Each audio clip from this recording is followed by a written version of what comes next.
Second, Phoenix and Milwaukee. I love these matchups. Longtime teams. They didn't come into the league that far apart from each other. I know they came in together, but it wasn't that far apart from each other. They might even come in together. But long-standing teams, one title for the Bucks a long, long time ago.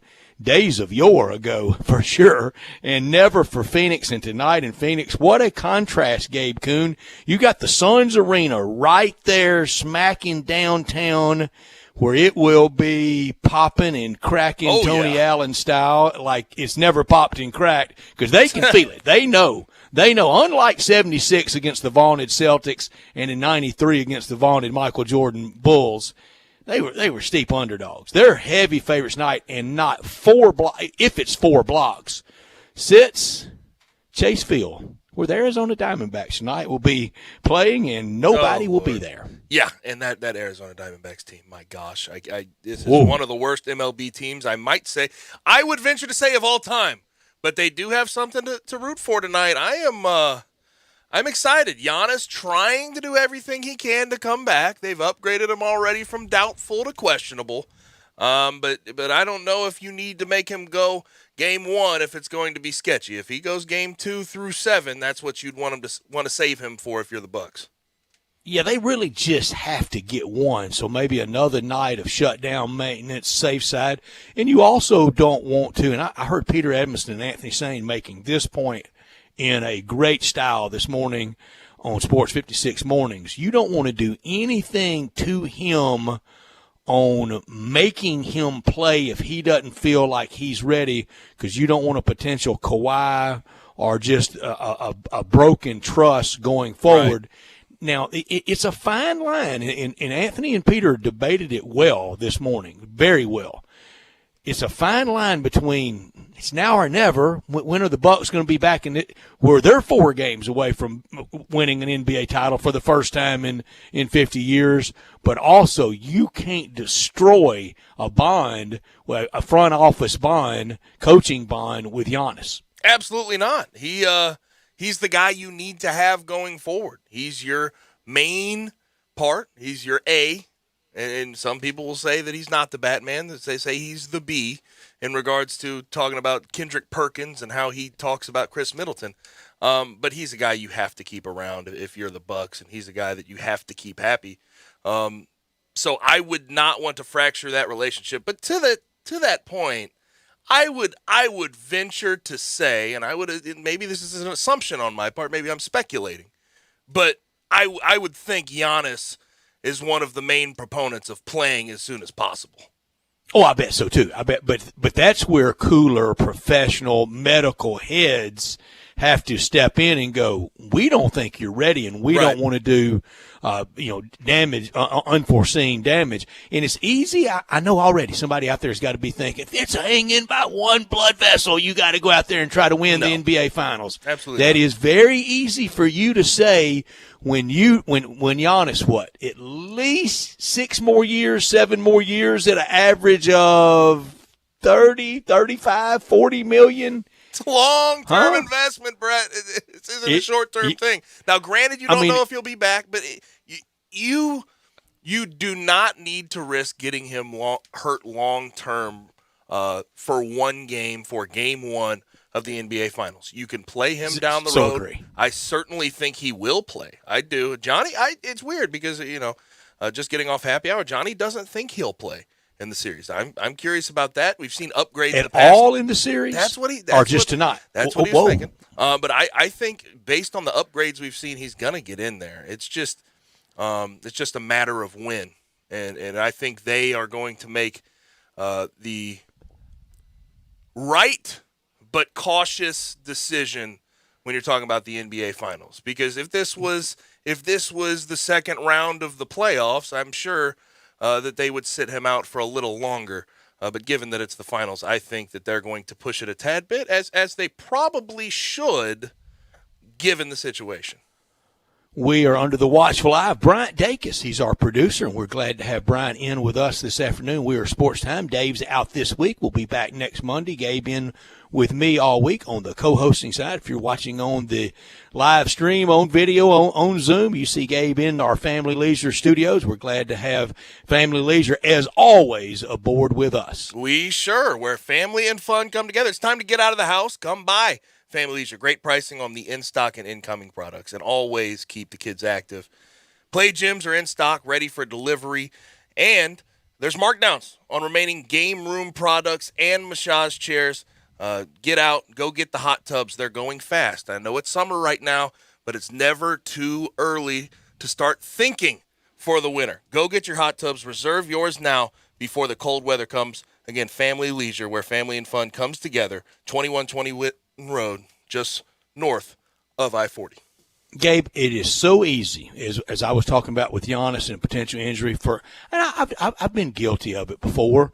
I know in the 85 Cardinals playoffs, I was saying if Jack Clark has a pulse, get him on that field. That's easy to sit back and say that. Easy to sit in the stands. If I don't care if it's hanging by a blood vessel, get out there and play. But you having played, and me growing and understanding more about it, first of all, these are not – this is not just entertain me. These are real people out there on the field to play. That moms and dads and children and uncles and aunts and friends all very much love. It's easy to say, shoot them up, and you've played. Yes. Shot up, stitched up, bandaged up. The whole 9 yards. Enough Toradol to sink a ship. I mean, there's Toradol around at sports that you could drown in. I mean, just everybody but the pregame crews on the tee, on the Toradol. But you also got a little bit of it today with John McEnroe in trouble over some hot comments made on the BBC on Wimbledon coverage. I don't know as much questioning the young lady, but saying, kind of get out there, play, get out there, entertain us. No rain, no rainbows, and he's getting a lot of blowback for it. I have tried so hard through the years to not be critical at all, and not even close to overly critical, because especially college players, and in this case at Wimbledon with tennis, I mean, it's often 14, 15, 16, and 17-year-olds. I know they're getting a big paycheck, but John McEnroe's being criticized today for being a little heavy-handed in his criticism of the player that defaulted, that WD'd. And I thought it was a little much. She's 18 years old. She doesn't need to risk anything right this second. I understand that she doesn't want to play. She can leave. And there's something different, and we just talked about Giannis. There's something different with a singular sport where you are the only player in a team sport. Singular, you have no choice. You either are in or you're out, and her decision is her decision. If she feels like she's not good to go forward, don't risk it. You're 18 years old. You have a long career ahead of you. Don't do it. And John McEnroe, I personally don't understand where he's coming from in the grand scheme of things. I understand that there's something to be said about people wanting to be competitive, people wanting to move forward in a championship setting. But that's not always the case. You can't always do that. People respond to pain differently, and you need to take their advice, okay? Physical and emotional. If they say that they're not good, you have to respect that. And I thought that was kind of low, some of the comments that John McEnroe made. Yeah, I've never been wild about it. Wasn't wild about his antics in the day. Had he celebrated on these very airwaves, dust up with his brother Patrick McEnroe one year from the tennis tournament here, and he took high exception when I called. I don't know how else you would describe tennis and golf other than country club sports. They are. Is that offensive? I don't think so. And I've been a member of country clubs. I've never played a set of tennis, never hit a shot, but it is. And boy, he took great exception at me calling it that. That's very, very interesting. I mean, they are 100%. They are country clubs where they're paid. And we're being honest, it's for the elite. It's for the people that have the money generally, and he went on to make the point that his dad and his family, that they never were members of one. Okay, well that's fine, but his dad was a prominent New York City tax attorney. So maybe they weren't in a country club, but it might have been a tennis club. It might have been an elite facility to go train at. Let's be honest, the McEnroe boys didn't grow up, having to play on homemade courts. Yeah, and we're not saying that you cannot be from a lesser to do family, from a less wealthy family, and not make. Like, you can go out and find ways to play tennis, to play golf. Public courts, but I think you were fair. You're speaking for the majority, and I think people understand your point. And well, he got mad about it and found me that afternoon at the tennis tournament and was kind of giving me the business with the finger on the button of the shirt. Yeah, I'm going, come on, man. You're way too upset over this. And frankly, I really don't even care about being here at the tennis tournament, much less about your sport. Hot-headed family? Yeah, boy. Say the least. He was irate, but celebrated dust up on these airwaves years ago, so to heck with him. But I thought it was a little over the top for John McEnroe. We'll make our NBA Finals picks today. We will do that at about 3:45, 3:50. Gabe will have his. I have Dave's. I still have Drew because we still have the ongoing NBA contest that I've already won. NBA expert and hockey expert all in the same year. And I say that joking. I hardly Canadians can do getting that. one back last night. They do. Tampa let them win because they want to celebrate and get back home for the hurricane, the literal hurricane, not the Carolina Hurricanes, but they're going to wrap it up in 5 games. We'll get Bryant's pick on the NBA series. We'll do that about 3:50 after we visit with Ron Tillery on the NBA and on the Grizzlies. Ron Tillery, the long-standing NBA reporter who was at the Commercial Appeal forever covering the Memphis Grizzlies, the Grizzstorian.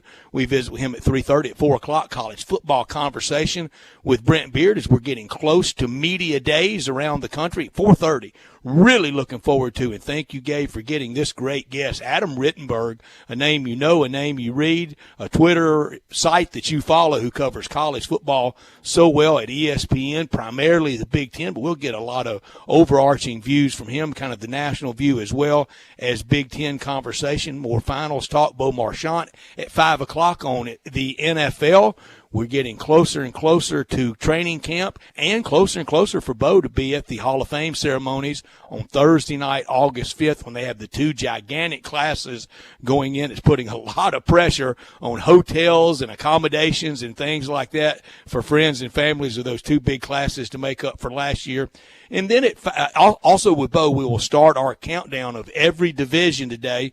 Bryant, we want yours. Gabe, I know you're ready. Yep. We want in the AFC – rank 1, 2, 3, and 4, and that doesn't mean it's every team represented. If you think the top 4 quarterbacks, that's a little odd if you do, but you can, and it might be the case in some, maybe with New England involved, rank the AFC East quarterbacks. I think we know where we will all start, where last year ended with the Buffalo QB.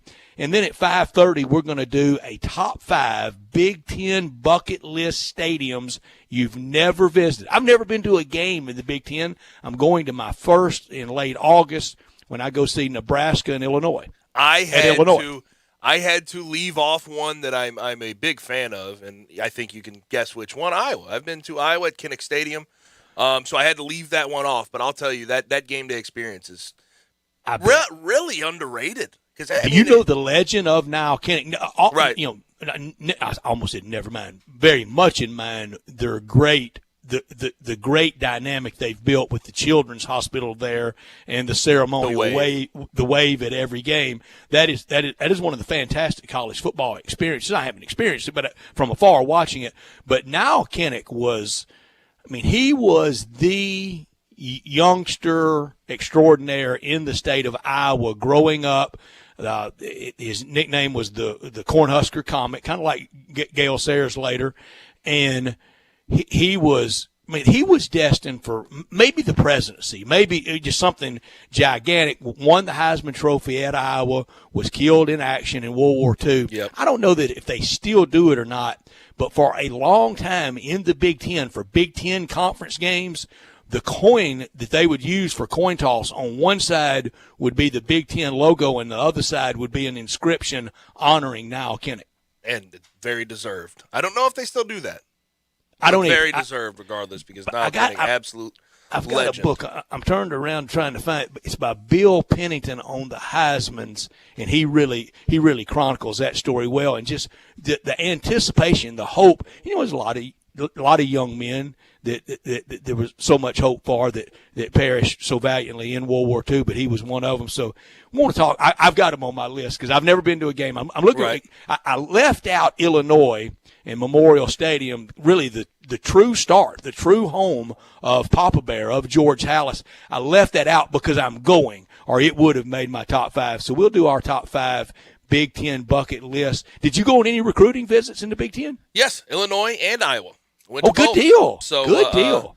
Those were the two. I enjoyed Illinois. Champaign is a relatively quiet town, though. I've never been looking so forward to that Nebraska Big Ten Illinois game late August 28th. Look forward to that. So we've got a lot for you. We want you to be a part of our show. We're here with you until 6 o'clock tonight. You can be by texting or calling 901-360-8255. One-stop shopping for texting, for calling 901-360-8255. This hour of our show brought to you every day by Lexus of Memphis at 2600 Ridgeway and online at lexusofmemphis.com. Call them at 901-362-8833. Lexus of Memphis offering up the Golden Opportunity July sales event. Great offers on all 2021 models and always special lease options. If you've ever thought I'd look great in a Lexus, well, guess what? Lexus of Memphis thinks you would look great in a Lexus too. Drive in luxury and confidence knowing that every new Lexus comes with complimentary first and second maintenance services. Stop by today at Lexus of Memphis at 2600 Ridgeway and put yourself in the driver's seat of the all-new 2021 flagship LS500, and you'll be looking and you'll be driving in style. Lexus of Memphis, the highest standards in the industry. When you purchase a Lexus, you get top-of-the-line engineering and design, and that makes for the luxury driving experience. Online at lexusofmemphis.com, 901-362-8833. Experience amazing at Lexus of Memphis. Top story of the day. And where else do we start? Bucks, Suns, Game 1, 8 p.m., in Phoenix, in the desert. I'm excited. I'm very excited. Giannis is out. We'll see what happens with that. I'm curious what kind of starting lineup the Bucks go with. When he was out against the Hawks, they ended up starting Bobby Portis, and Bobby Portis brought some energy, was able to take advantage of some of the size mismatches there against the Hawks. I'm curious how they go this time around. Coach Bud is not known for making massive adjustments game to game, so I assume that Bobby Portis will get the start tonight in place of Giannis, but we shall see. And I wonder what the Suns are going to look like in Game 1, because this Bucks team, we have to remember, is a defensive team. They have guys, Giannis is a defensive player of the year. Drew Holiday is one of the premier on-ball defenders in the NBA. Chris Middleton's fantastic. PJ Tucker's fantastic. I'm curious how Devin Booker and Chris Paul come out tonight with those premier defenders on them. I'm excited about these finals. You're right about how much defense will be played tonight, and I will get to the Vegas over and under in a bit with my top story, and that's Game 1 of the NBA Finals. It's here. The ovation for Chris Paul tonight will be massive by the packed house in Phoenix, but the accomplishment for Commissioner Adam Silver, for the league, for the Board of Governors, for each governor of each team, from bubble to short off season to December start to postponed games to travel to empty arenas to tonight packed in Phoenix, and it'll be packed in Milwaukee when they get back there for Game 3. That's remarkable to make, and it really has kind of paralleled the progress the entire country, right, heck, the entire world has made on this nightmare that we've had to live and had to live last year. And dealing with indoor stadiums all year, it really is a testament to what the liability. NBA getting through this season and doing it in what I would call it a success, a smashing success, considering the extras that they had to deal with this year, the COVID-19 pandemic, several injuries. I have to give it up to the NBA, and it has been substantial to see them navigate through 2021. Indoor sport in the heart of flu and cold respiratory illness season and a global pandemic, remarkable. Phoenix, 6-point favorite, over and under, 219. Not top story of the day. Well, this could be the top story of the day for me, Brett, because I saw an NIL deal today, and it made me very, very happy. The Arkansas barbecue joint, Wright's Barbecue, has sponsored the entire Hogs O-line. So Arkansas Razorback, the entire O-line is being sponsored by Wright's Barbecue, #Wright's Athlete, and this was my favorite hashtag, Brett, #Body by Barbecue. And I had happy tears seeing an NIL deal for an entire O-line. They're not going to be noticed too much through this NIL process, and I'm glad Wright's Barbecue made a good decision here. I'm sorry, I don't know much about Wright's Barbecue, and I know my pig. I know my Right. barbecue spots, and I've got a lot of them that I frequent, and some great ones across the state of Arkansas. I assume that is a Northwest Arkansas barbecue place. Now, when I was in Fayetteville, there was not great barbecue up there. For one thing, it wasn't pig. They wanted to do it Texas style with beef, and I'm sorry, I don't really think that's. I mean, I think you got to have a hog, you got to have a pig to have barbecue, and it wasn't many. And I was so spoiled being from here that about any barbecue I had up there, I'm going, come on, y'all are trying, and hard, I agree with you're them. not accomplishing much. I have the same thing. I have a #Body by Barbecue as well. Love it. That's good stuff, but everybody's getting ready to cash in. The Miami Booster, it's getting ready to just be pure D cash on the barrelhead with not a lot of product delivery, and you knew it would be. My not top story, so far, no announcement, but it doesn't look like any Giannis for the Bucks night, so Chris Middleton, he'll have to be asked for this slash line tonight. I think about anything less than, give me a little break here, plus or minus on some of these, but let's go 35, 15, 6, and 2. But he's capable of that. And he will be one of the linchpins to the United States Olympic team at the Summer Olympics in Tokyo. He's capable of that. He's capable of that slash line. He may not do it tonight, but Phoenix can play some defense too. Not as much as Milwaukee. So I'm not betting a dime tonight. But I like the under 219 tonight. I think Phoenix can win kind of the old Ralph Lawler Clippers announcer race to 100 style tonight. First team to 100 will probably win this game. And to your point, when Chris Paul has been in these playoffs, the Suns have slowed down the pace drastically. They have slowed it down. Oh, and he played a works half-court game, and I could absolutely see that.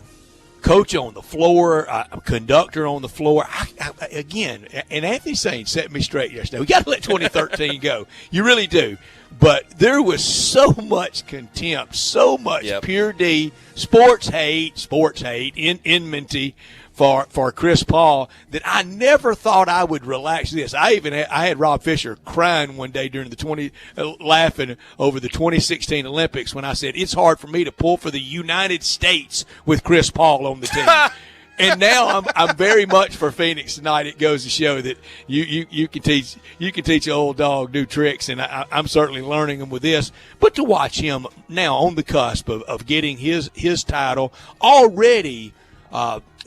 Shedding a lot of that criticism built up over that long career, and it will all be vanquished with the title. Yeah, and something we don't talk about enough is how much Chris Paul has meant to the NBA and the Players Association since he's been in it. The leader of it. Maybe the second most popular or powerful guy in the league behind the commissioner. And does a heck of a job at getting his players what they need. So, I mean, Chris Paul, I think his legacy is absolutely stamped without a title, but this title will certainly add to it. And you just know if he wants to, has so much money, you just wonder if he'll want any headaches post-basketball. But if he wanted to run a team, I think somebody would welcome it. You're right. You're right, Gabe. With Adam Silver, he may be the second most powerful person in the league. And all these things they had to do on the fly the last 16 months, it had to be cleared through the collective bargaining agreement with the players. And Chris Paul was his tour de force off the court as on. Great point you made, Gabe Kuhn. Glad to have Gabe Kuhn with us. He's co-hosting today. Bryant Dacus, he's producing We Are Sportstime. When we come back, we talk the NBA Finals with Ron Tillery. Sports 56 mornings with Peter Edmiston and Anthony Sane. Weekday mornings from 7 till 10 on Sports 56, 98.5 and 96.1. Golf enthusiast, looking for new golf greens? Got it. New and exciting Cypress View Golf and Recreation, just over the Mississippi River in Marion, Arkansas. Cypress View Golf and Recreation, absolutely gorgeous. Your first tee, you're looking at cypress trees a mile long in between a small lake. Give it your best shot. Feel like you're on vacation. Located just over the bridge at 303 Club Circle in Marion, Arkansas. It's the new semi-private pro golf club. Cypress View Golf and Recreation has a new golf pub with tons of new food items for breakfast and lunch. Choose from Philly cheesesteak sandwich, homemade fresh hand-patted burgers, and Nathan's hot dogs, flatbreads, quesadillas, summer salads, and more. Take advantage of Cypress View Golf and Recreation's new membership for unlimited golf, 7 days a week, only $199 plus tax. Call Pro Mark today at 870-739-6305 at Cypress View Golf and Recreation.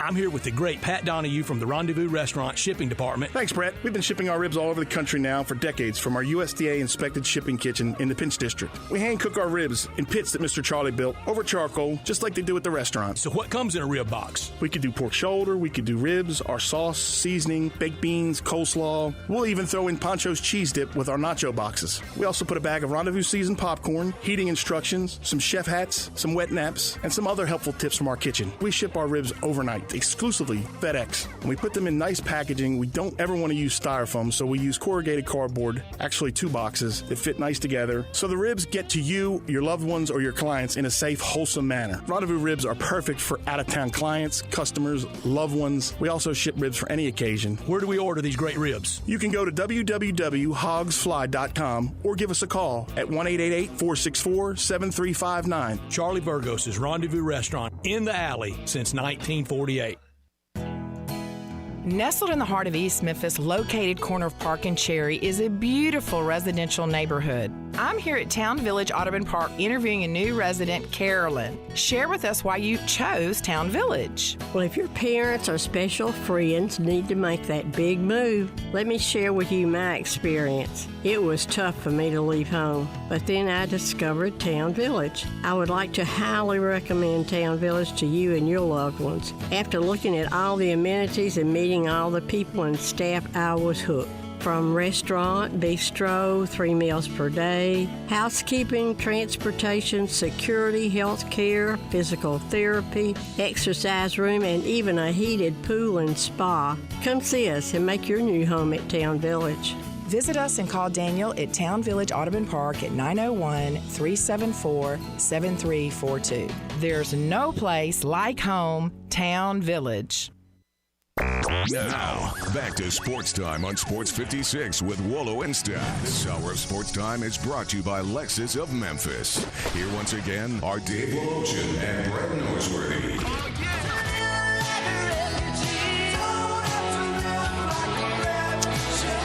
Tonight, Game 1 of the NBA Finals, 8 o'clock tip on ABC, primetime on one of the big network carriers. Phoenix, 5.5-point favorite. I said 6 earlier, now 5.5-point favorite. Around 219 for the over and under to talk the NBA Finals, the Grizzlies, and all things NBA. It's time to welcome aboard our friend from the south side of Chicago, Ron Tillery.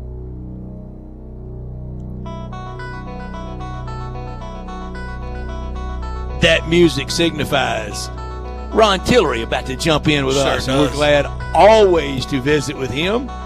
Ron Tillery, we made it to the NBA Finals. Oh, man, thanks for having me. I'm excited. I think it's great. I think it's unfortunate that some people diminish the finals because of the lack of the the big market.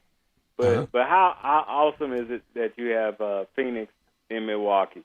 It's fantastic. And Ron, there's also been a diminishment because of injuries as well. You see a lot of people talking about the Suns' path and not having to go through Kawhi, not having to go through Jamal Murray, and sort of things like that in regards to the injuries that have happened throughout the playoffs. Well, it's interesting that you should say that, because that's why you have to give a franchise like Phoenix a lot of credit. because injuries are part of sports. Yep, exactly.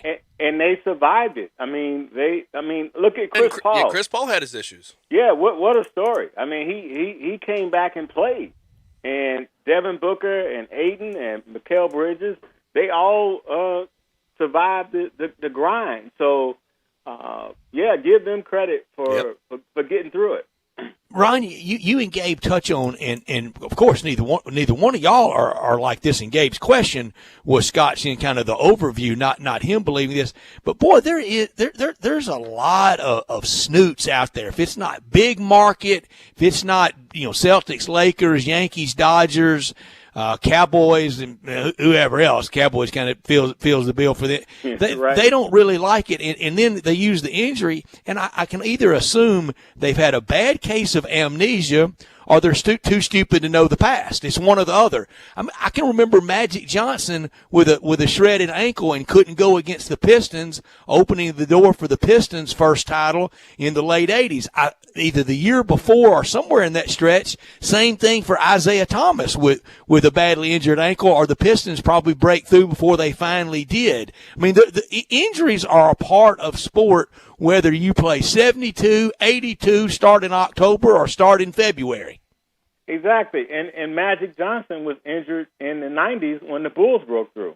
That's right, in 91. It sure was. And so, it happens. And, people will disregard the Grizzlies' run to the Western Conference Finals because of the injuries to Russell Westbrook and others during their run. But the fact of the matter is, you have to survive in advance, and that's why I love the Phoenix Suns story, and I'm rooting for the Phoenix Suns. And certainly, if DeAndre Ayton, if Devin Booker, if CP3 can get this done, they put themselves in Suns lore as far as history goes. Absolutely. I mean, you're talking about not only their ability to play through injuries, but to accentuate the chemistry. With CP3, right? With Booker, with Aiden, and then you throw Bridges on the wing. Yep. And then you have this excellent coach in Monty Jay Crowder. And Jay Crowder, yeah, absolutely. And so everything is clicking for them. I mean, it's their year. And as long as they continue to play at a high level, and as long as Monty Williams continue to push those buttons and pull those strings like he's been doing, I don't think you should take anything away from their final. Right. Some of the snootiness you also get, I've heard people saying, well, Phoenix might be a one-off. Well, Toronto may very well have ended up being that same thing. Everything can't become a pop dynasty. Everything can't become Lakers, Celtics. And for anybody locally that would want to diminish it, you better be real careful. This is hope for Memphis that maybe someday sooner rather than later, it could be Memphis on the big stage in Smallville. Exactly, because, all it takes is for a smart GM to put a smart coach in place and then make moves that fill in the gaps. The Grizzlies need a wingman. Mm-hmm. They need a wingman like yesterday. Somebody who can put the ball on the deck, who can guard, who can make threes, who can go get a bucket when you need one, and take some pressure off of Ja as he tries to improve. Because let's not forget, Ja Morant has a lot of improvement to make in his game, as spectacular as he's been.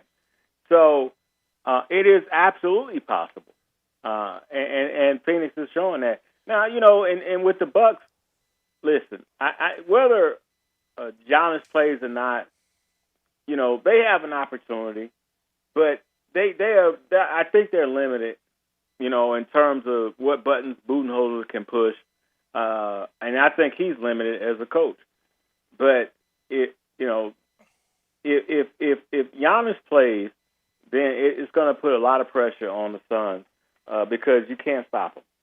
Right. And you talk about Coach Bud, and this is something that's been interesting through these playoffs to see how people talk about him being on the hot seat. I mean, first, second round. He was absolutely sure was. if they lose this round, he's done. But he's gotten all the way here, and yes, they've gotten lucky to a certain extent. The Nets didn't have Kyrie or James Harden.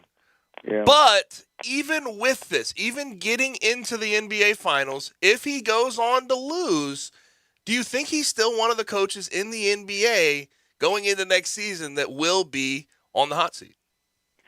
I think so. I just think because of how he's managed that team.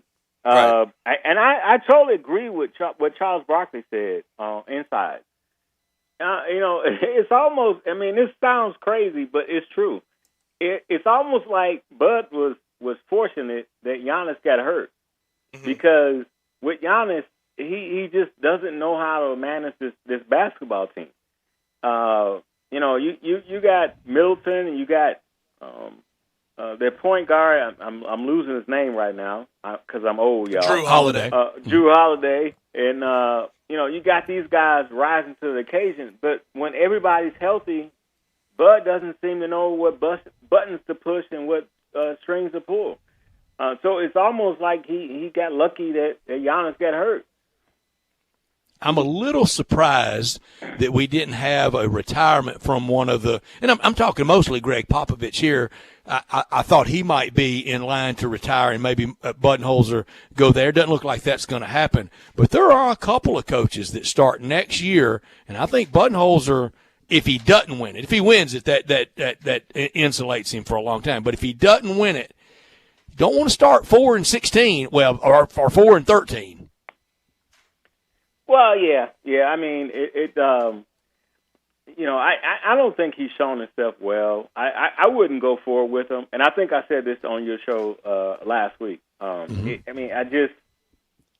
or lose, I just wouldn't go forward with him, and it's just a situation where I just don't think he manages that team very well, and they're going to have a decision to make, and good luck to Atlanta because, Nate McMillan on the opposite end showed himself to be a very, very capable, competent, inspiring coach for the Atlanta Hawks. Oh, my gosh, yes. And what he did with the Pacers, looking back on it, was good. And they didn't appreciate it while they had it. They went and had to do. And they went and hired Nate Bjorkgren, and that was just embarrassing. Didn't get along with the players. And Nate McMillan has landed himself in a relatively good situation. But what do you think about the Hawks? Are they a team? And I know nothing is guaranteed year to year in Eastern Conference Finals, especially with a team like that. With this year, how it's been, there is absolutely no guarantees that they'll get back to the same spot. But what do you think about that team's future? Well, it's interesting that you should ask that because I hate to be on the fence about any topic because I love Lloyd Pierce. And even former Grizzly executive John Hollinger once told me, he said, Lloyd Pierce is going to be a head coach in this league. And that's when he was an assistant with the Philadelphia 76ers. Very respected. And very respected. And I've known Nate longer, and I know what he's capable of. But what I want to give credit to the Hawks front office because they went out and made a lot of good moves and in free agency and with trading, and that's what Lloyd Pierce didn't have the benefit of. Like they weren't healthy when he got fired, and but Nate is also old school, and I'm a product of old school, and he was pushing all the right buttons and pulling the strings. And I think their future is bright because, A, he instilled a defensive philosophy in them. B, he got Trey to stop trying to be Steph 2.0. And C, he empowered the others to play their game. And so they have a lot of good pieces. Nobody expected them to be in the Eastern Conference Finals, but they were there. They're talented, and I don't have any reason to believe why they wouldn't be back there again.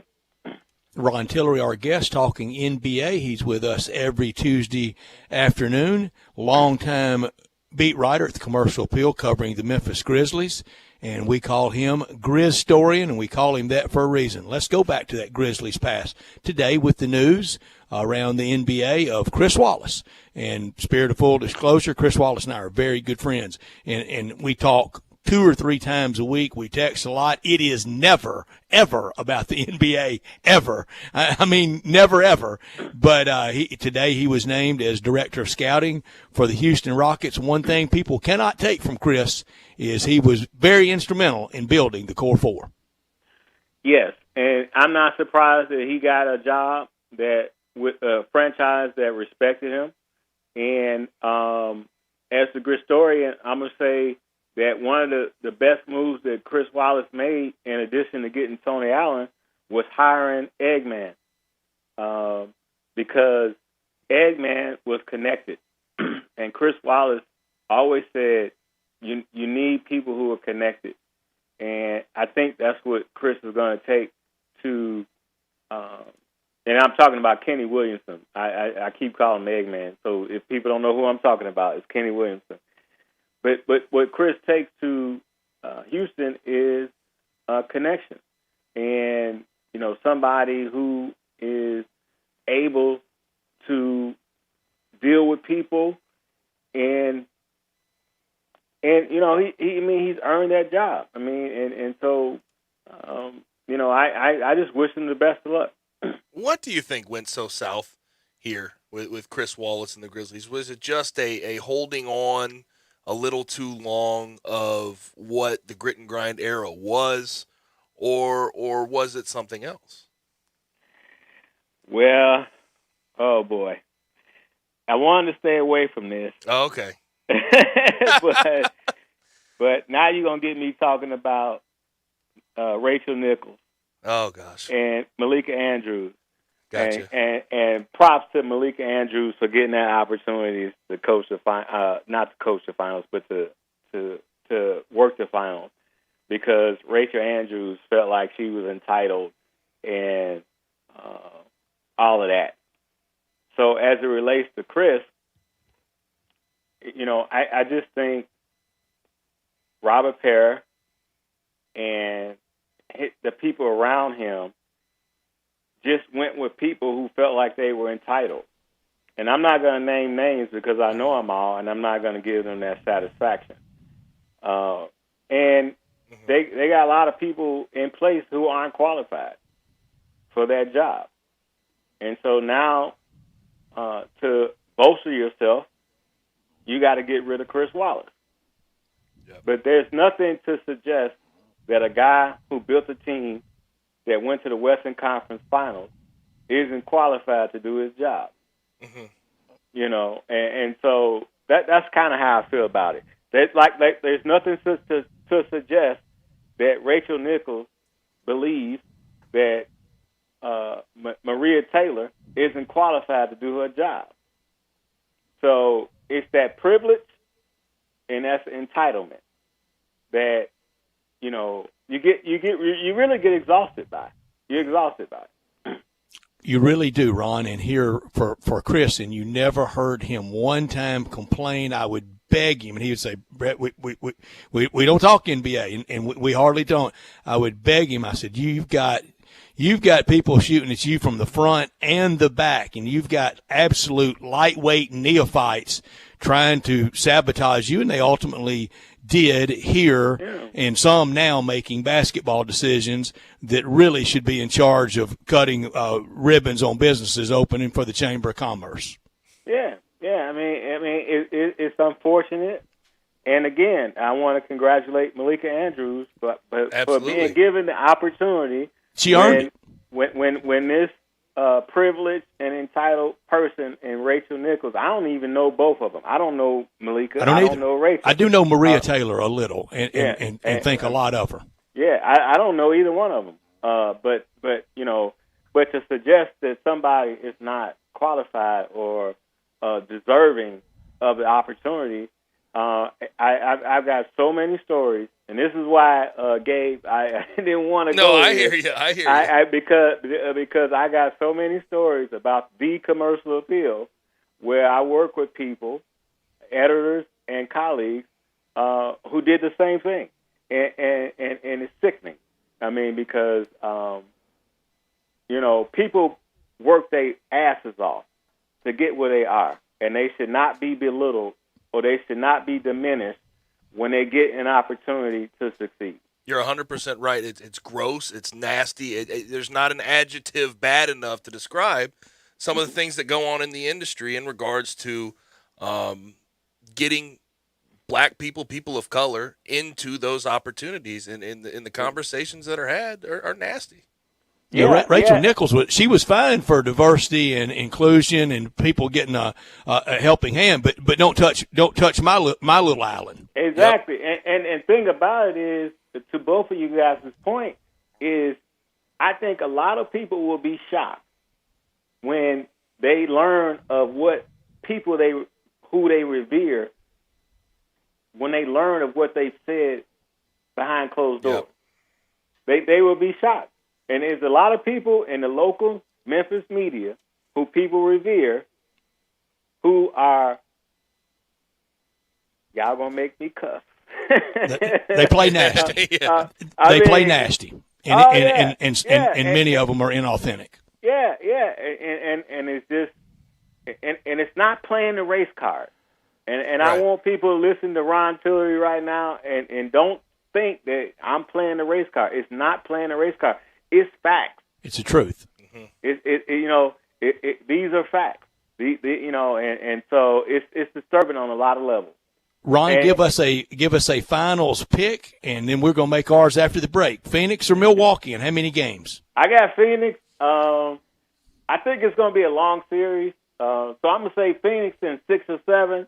I think Phoenix just has the more complete team, as I said earlier. I think they're going to wear down the Milwaukee Bucks with or without Giannis, and it's their time. I think it's their time. I'm going Phoenix. Enjoy, and we'll talk about it next Tuesday. Thank you, Ron Tillery. See you, Ron. Hey guys, thanks. I appreciate y'all as always. You got it. Ron Tillery with us every Tuesday afternoon, talking the NBA, the Grizzlies, good times and bad, past and present and future. When we come back, we make our NBA picks. Stay with us. We make those next. Greg Gaston and Eli Savoy get you through lunch daily from 10 to 1. Well, lunch is served. Only on Sports 56, 98.5 FM and 96.1 FM. You've heard of James Gaddis Jewelers, but have you heard what they've done lately? Everything. A tremendous selection of diamonds and jewels, gold, silver, and much more. Lots of watches, tons of custom-made jewelry, fine gemstones, bracelets, necklaces, so many choices. Romantics will love the one-of-a-kind estate and vintage jewelry. James Gaddis has experts to help you with wedding and engagement rings, plus 2 repair experts for fine watches and jewelry. Layaway and financing available. James Gaddis Jewelers at 4900 Poplar. Everyone needs help sometimes. If you know of a man who needs help, John 316 Ministries is a spiritual boot camp for men with drug and alcohol addictions. There is no cost for the program to any man suffering from addiction. The only requirement is to be broken and willing to learn a new way of life. Go to john316thecure.com to find out more. Remember, there is hope. John 316 Ministries. We don't offer treatment, we offer the cure. Is your wife asking you to stop eating junk food? Well, we have you covered at Humdinger's. It's quick and it's healthy, and most important, it tastes amazing. With many choices from salmon salad to rainbow trout and grilled asparagus. Come visit us for lunch at Humdinger's, 6300 Poplar Avenue. So good, Coach Penny eats with us weekly. Don't forget, Humdinger's offers full-service catering for weddings, social events, or your corporate lunches. You can call 901-260-8292 to find out more. Did you know nearly 40% of men under 40 and over 75% of men over the age of 40 experience sexual performance concerns? At the Memphis Men's Clinic, their experienced physician performs a comprehensive evaluation that determines which specific issues may interfere with your sexual performance. These issues can vary and range from anxiety to medical issues, low testosterone, or erectile dysfunction. The Memphis Men's Clinic has evaluated hundreds of men of all ages over the years and reestablished a normal sexual life. The Memphis Men's Clinic will work aggressively to resolve issues and allow you to restore your sexual health and overall well-being. That's the Memphis way. If you're 20 years old or 90 years old, come and get cared for the Memphis way. Treatment that's based on your specific needs after a professional clinical evaluation by their experienced board-certified physician. Call the Memphis Men's Clinic today at 901-443-0475 or visit memphismensclinic.com. Do you know one of the best things you can do for your employees or family's health? Provide Arctic Clear bottled water. Arctic Clear bottled water is your locally owned and operated bottled water provider. Arctic Clear is 100% natural spring water with free delivery and setup, dependable service, and no long-term contracts. What an easy choice. Call Jeff Manus today, 901-382-2363, or visit arctic-clear.com. Arctic Clear bottled water. Call now, 382-2363. That's 382-2363. Now, back to Sports Time on Sports 56 with Wolo and Stats. This hour of Sports Time is brought to you by Lexus of Memphis. Here once again are Dave Woloshin and Brad Norsworthy. We like to party. Rounding out hour one NBA picks, we want yours at 901-360-8255. Text or talk. Give us your picks. Will it be Milwaukee? Will it be Phoenix? And how many games? Way back, starting with the one-game elimination games when the NBA playoffs started this year with the expanded playoffs, to date, we've done 20 NBA picks. I'm 14-6. Drew is 12-8. Dave is 12-8. And tonight, or for this series, I take Phoenix. And Gabe, I take Phoenix in 5. Oh, no. Are we going to agree? No one likes agreeing. I go Suns in 5. Not 4. I'm not the Suns in 4 guy. Don't need to throw any punches. No. But I'm going to go 5 with the Giannis injury. I'm concerned about the Bucks. 4-1 Phoenix. Bryant. I'm going to take the Suns in 6. Okay. Suns in 6. We go gentleman sweep, Gabe. Suns in 5.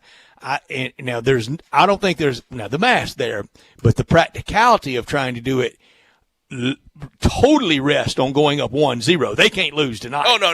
And especially with a limited Giannis. And at home, they need to win both games at home for them to get this done in 5 games. Yes, sir. I am officially crowned the NBA pick champion. How about it? It doesn't even matter what happens in hockey. Hockey expert. Didn't grow up 600 miles from a frozen pond. So you might have to let Dave know when he gets back next week. Oh, a couple times. I'll let him know. May even hang a banner in the control room and in the studio where it can dangle right down into his sight line and we have where he sits. We have our whiteboard. We can just go ahead and post it up there as well. Right, champion. Big letters. Yeah, I'm 8-6 in the hockey picks. Drew is 7-7. Dave, the hockey expert, played junior hockey, 5-9 going into the Stanley Cup Finals. We all took Tampa Bay. That's disappointing for him. 5. So we'll finish 6-9. We'll lose to us two knaves over the hockey. Who's your favorite hockey team? You have a favorite NHL team? Whoever wins? I love going in person, and of course. Most of the games have been in St. Louis. Mm-hmm. You used to would go up for and I would plan it this way. I'd try to catch a Rams game on Sunday and maybe Blues on Friday night or Saturday. Even caught the Blues the night before opening day at New Busch Stadium in April of 2006, the night that Al McInnes sweater was retired. Number 2 was retired for him. But I've been other places. I've been in Dallas a couple of times on New Year's Eve and at Cotton Bowls. I've been in Phoenix. I went to a Rangers Coyotes game one time in Phoenix. Where else have I been? Nothing beats. That's about it. St. Louis, Dallas, and Phoenix. Nothing beats college football games for me as a fan. If you're going as a fan, nothing beats college football. But I have to say, after that, and of course, I enjoy a baseball game, an afternoon baseball game. But I love being in attendance as a fan for an NHL game. They're fun. You get to see the whole ice. You see all the action, and there's a lot of it behind the play that you don't usually get to see on the television. on the TV broadcast. Now, I hadn't been to a game in Nashville yet, and I've tried a couple times when we're like up there for Vandy football on Saturday, and it hadn't lined up on Friday night for the Predators, but want to go to a game there. I think that's the only three locations I've been to: Dallas, Phoenix, and really, the stadium's not in Phoenix. It's out there by where the Cardinals play. And I think at the time it was jobbing.com arena. It probably has changed, but a good arena. But I thought they played where the Suns did, and they don't. It's 30 minutes from there easy. I've been going to growing up going to the Blues games through it was the Savage Center, then the Scott Trade Center, then the Enterprise. I think it's still the Enterprise now, but it's changed names quite a bit there in St. Louis.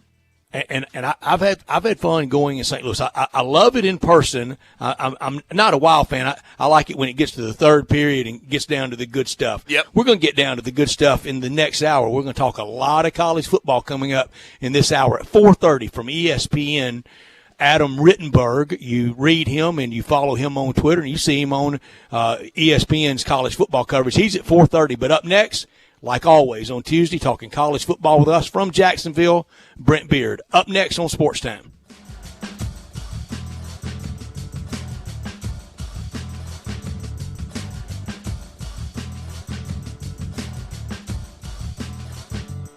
When's the last time you played a Memphis City golf course? You will love what you see, I promise. If you have not played Galloway, Audubon, Fox Meadows, or Pine Hill lately, or the links at Whitehaven, you are in for a treat. With summer here, the grass has popped, the conditions are terrific, and this year Memphis City Golf is really concentrating on competition. If you love amateur competition, there will be a Galloway, Audubon, Fox Meadows, and Pine Hill Championship, all leading up to the Pub Links and the Hillman Robin. And ladies, you've got amateur championships too. And if you're a junior, the place to be is the Links at Whitehaven. There will be camps all summer long. Go to the website, moms and dads, if you would like to enter your child to learn from the pros how to play golf. And wait till you see the renovation at Overton Park. And soon there will be a redo at Pine Hill. Memphis City Golf, a sporting tradition for over 100 years.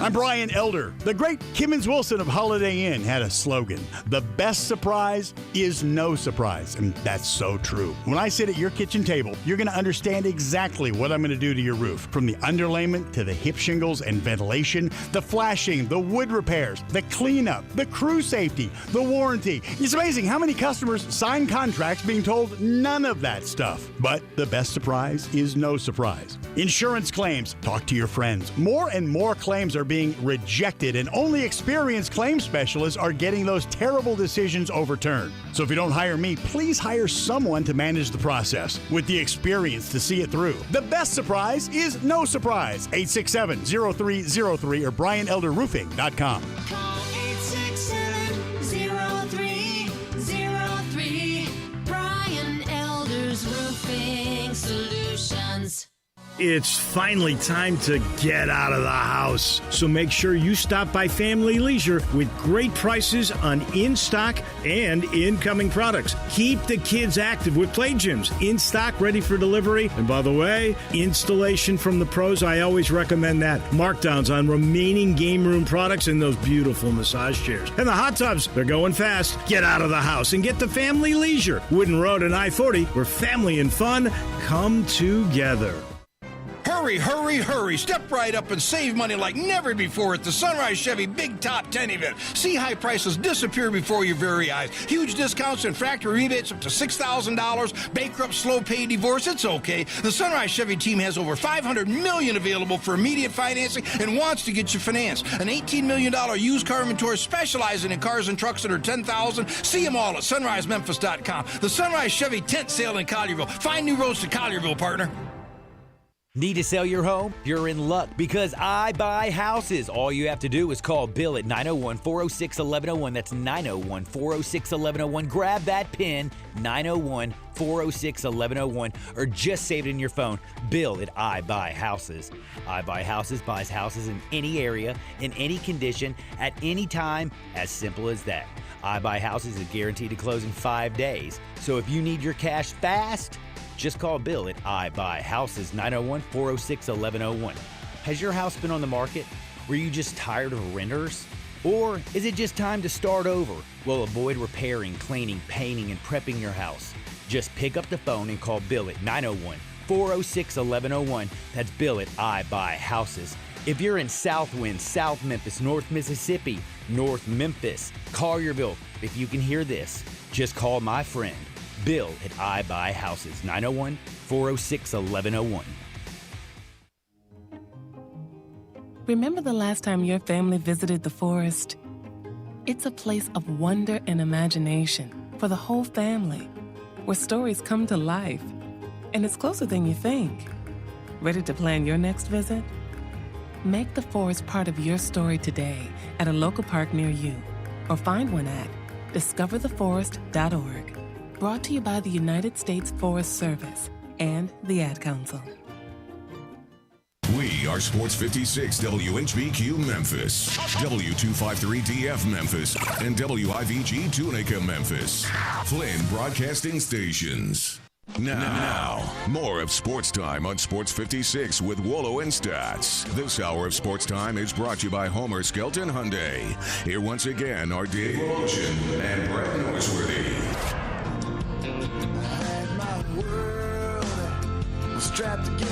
Gabe Kuhn co-hosting with me today. Dave back in next Monday. Gabe's been on most of the last 2 days over these airwaves at Sports 56. 16 hours.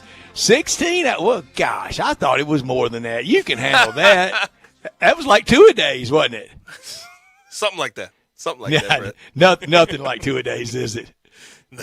No smell, no feeling, nothing like that. There's a reason the 2 a days aren't around anymore. I'll say that much. And welcome change. That was goofy as all get out to do that to people. But a lot of times, Gabe, in days of the past like that, you guys didn't come in shape, so they had to get you in shape. It builds character, Brett. That's all I'll say. It builds character. Well, there's a lot of things that build character, but making people hurl their toenails up may be a different way to build it. Bryant Dake is producing for us. We are glad to have Bryant on board. He's been a steady hand around the building for a while. He's a little bit like Drew. He practically grew up here.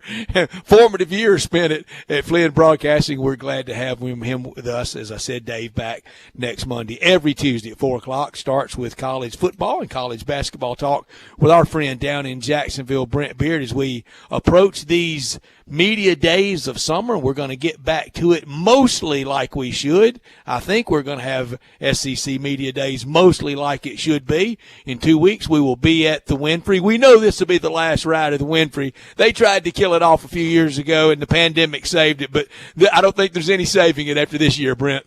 Well, I said it wouldn't be back, frankly, in Hoover, Brett, but it is. And look, who knows? Whatever rotation they do, they really ought to do Hoover, even if it's once every, 5 years or something like that. So I hope it continues in some way.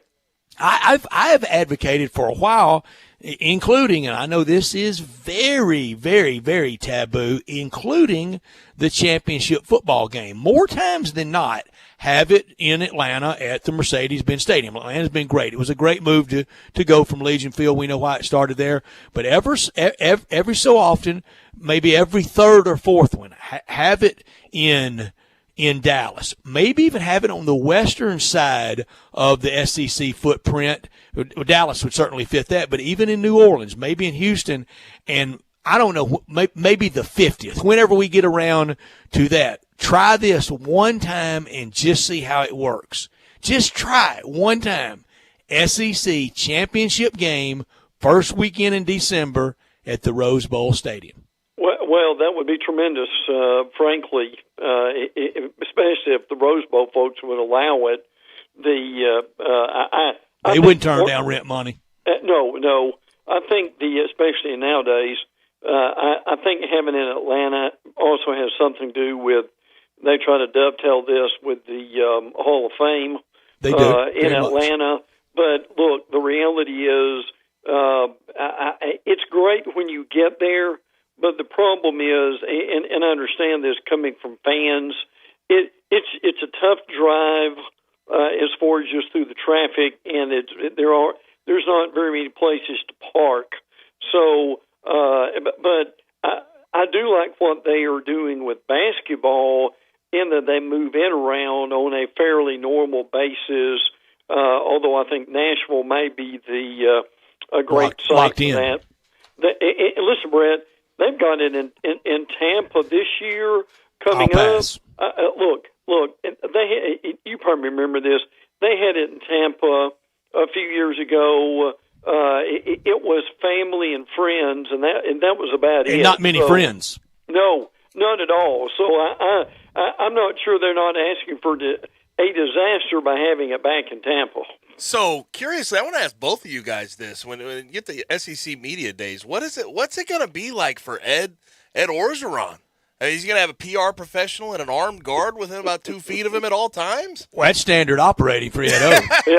Yeah. Well, and Brent, correct me on this, but he'll give the company line of, well, that's an ongoing investigation, and so I really can't comment on that. So let's talk about something else. I mean, I can translate Ed Orgeron. I really can't comment on that. It's an illegal means right now. Yeah. The university's asked me to withhold comment. That's it. Yeah. In a nutshell, that's what he's going to. But I will say this, guys. Look, if now, again, we don't know how long this investigation goes on. Right. But the reality is, I'm not saying he will, but he can be in some real trouble with this kind of line stuff. This is not Will Wade running around getting on a tape recorder about paying players. This is a federal investigation, and you never want to be in one of those. No, you sure don't. I think what Gabe was asking about next week, but I think that brings up the larger question. Even after the astounding 15-0 and Joe Burrow walking to the Heisman Trophy in the landslide that Reagan and LBJ could only dream of, we're still kind of asking this. How good a football coach is Ed Orgeron? Gabe, are you kind of getting there? I've been there for quite a while. I mean, that was you look also at that 15-0 season. That was it was a perfect storm in regards to coordinators, the players on the field, the talent. Absolutely. Bama with an issue or two, and for Bama, about 2 issues is more than they normally have. Yeah. Well, but I'll say this. This year's team is going to be really good, and I think so. I won't be surprised if this year's team is not better than A&M, who is everybody's darling for second place. I mean, they return basically everybody on the line of scrimmage on both sides. You've got 2 capable quarterbacks. I mean, you've got Emory at running back. You've got that they're not hurting either at wide receiver. You've got Stingley and that crew back at in the secondary. Now, look, I'm not saying UCLA is going to win this game, but here's something to keep in mind. UCLA plays on week 0. LSU does not. The following week, UCLA hosts LSU in the Rose Bowl. I tell you guys, and it may only help them for a quarter or so, but for UCLA, that's a real benefit, I think, by having a game won a week before LSU plays at all. And with LSU, I forget who we were talking to, Brett, but I would not be surprised with a 10-2 record. I wouldn't be surprised with a 7-5 record. David Cobb, yesterday. Yeah, because it's it just seems like what's going on there right now is just so it could fluctuate. That 16 hours is all running together in your brain. It was David Cobb. Fluctuate so drastically, but they do have 2 very, very good options at that quarterback position in Max Johnson and Miles Brennan. Yes, they do. And what's going to be interesting is, does Brennan get replaced because he got hurt? That's it. Now, speaking of Orgeron is he is your old style coach, and I think he believes that. But again, it'd be great. It's great to have that kind of situation. But I think now look, what probably happens with the investigation is not going to hurt this football team on the field necessarily. But if again, this is conjecture. But if Orgeron was out of there because of it, you can't help but believe that would have to affect that football team somehow. All right, I love asking questions of you and of the listening audience, and we used to do a lively round of this. What do you want asked at SEC Media Days? So y'all tell me, inbounds or out of bounds, questioning to Coach Ed Orgeron. Coach, last year's record speaks for itself. Big fall off from the year before. A lot of individual players need to be better. Derek Stingley needs to be better. Do you need to be better? Does Ed Orgeron need to be better? I think that's a very fair question. Very inbounds. And look, I think Orgeron, in all honesty, I think he probably would agree with that, Brett. I think you need to be better on that Memphis radio. Yeah, but no, I think he would agree with that. Look, he's certainly got a better staff, I think. I quit listening to you a long time ago. Yeah. So, but no, and in all honesty, I think you would. Now, I'll say this more next week as we get closer. But I've always said that we would have a better media days if they took one less player and brought one of the coordinators. Oh, for sure. Or an AD. Absolutely. Listen, there are a lot of coordinators over the years, frankly, who would have now. It would have never happened. But can you imagine with Nick Saban there if he'd brought Lane Kiffin with him? All right, that's to the nth degree. Just if he had brought Kirby, or if he had brought Jimmy McElwain, if he'd bring Pete Golding. Now, I do think it certainly could be better with LSU. How much, in fairness to them, and yes, I'm gonna try to do that. In fairness to LSU, can we just wipe last year off to COVID? Probably, yeah. I think you could probably do that. And look, here's the other thing with last year for them. LSU beat writers will tell you that with what was going on around the country and the unrest that was going on, that there was some of that they did not handle well. And the beat writers would tell you that they had some. I'm not saying they were having fist fights in the locker room, okay? Mm-hmm. But what I am saying is they had some discord in that locker room that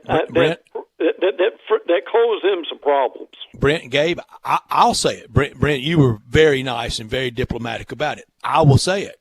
A lot of that locker room did not like the Ed Orgeron coziness with the president, with Donald Trump. Right. They did not. Yeah, I agree with that. Absolutely. And listen, Brett, Gabe, do you remember there was a time where there was going to be help me on this, there was some kind of a team activity, and it may have been a march, and the president found out about it and asked Orgeron about it, and he didn't even know about it. You remember that? I do recall it. Now, the ceremony at the White House, they did. I would say you almost have to do that. Some don't, but they did. But they didn't like the coziness of that, especially as we got into the election season. And Gabe, it's uncomfortable. A locker room dynamic. You don't want it. You don't want it destabilized. And in an election year, and what our country was going through last year, it had to be impossible for players to be comfortable with Edo in that situation. I mean, it's a bad situation, especially in an election year. But I would say for this year's team, chemistry is going to be so important for them. That was part of it. Now, look, they had skilled athletes. it all came together for Alabama last year.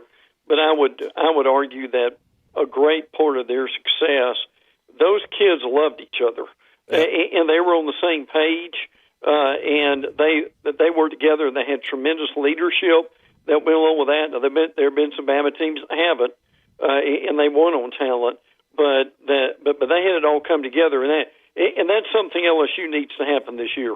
And that's the Saban way. It's the Saban way. It is. It's the building blocks. When you go through that building, you see those blocks, and that week by week, almost day for day, that tunnel vision that they have. I know the best thing for locker room chemistry. Bunch of wins, Gabe. It is. That helps. No doubt. That makes everybody happier. Well, it does, and if you string a bunch of them together, it will. And look, we saw just the reverse of that last year with some teams too. That when they started losing, they had nothing to play for, and they either started opting out or it just got worse. So it was either way. So and it's easy to point fingers. Go ahead, Gabe. I'm sorry. With Alabama going into this year, with Bryce Young stepping in, and I thought Mac Jones was absolutely fantastic. He had been around for years, and I talked to Brett about this. I think staying around Bama, learning how they get things done, being there for 3 or 4 years was something that absolutely helped Mac Jones. Bryce Young hadn't been there that long.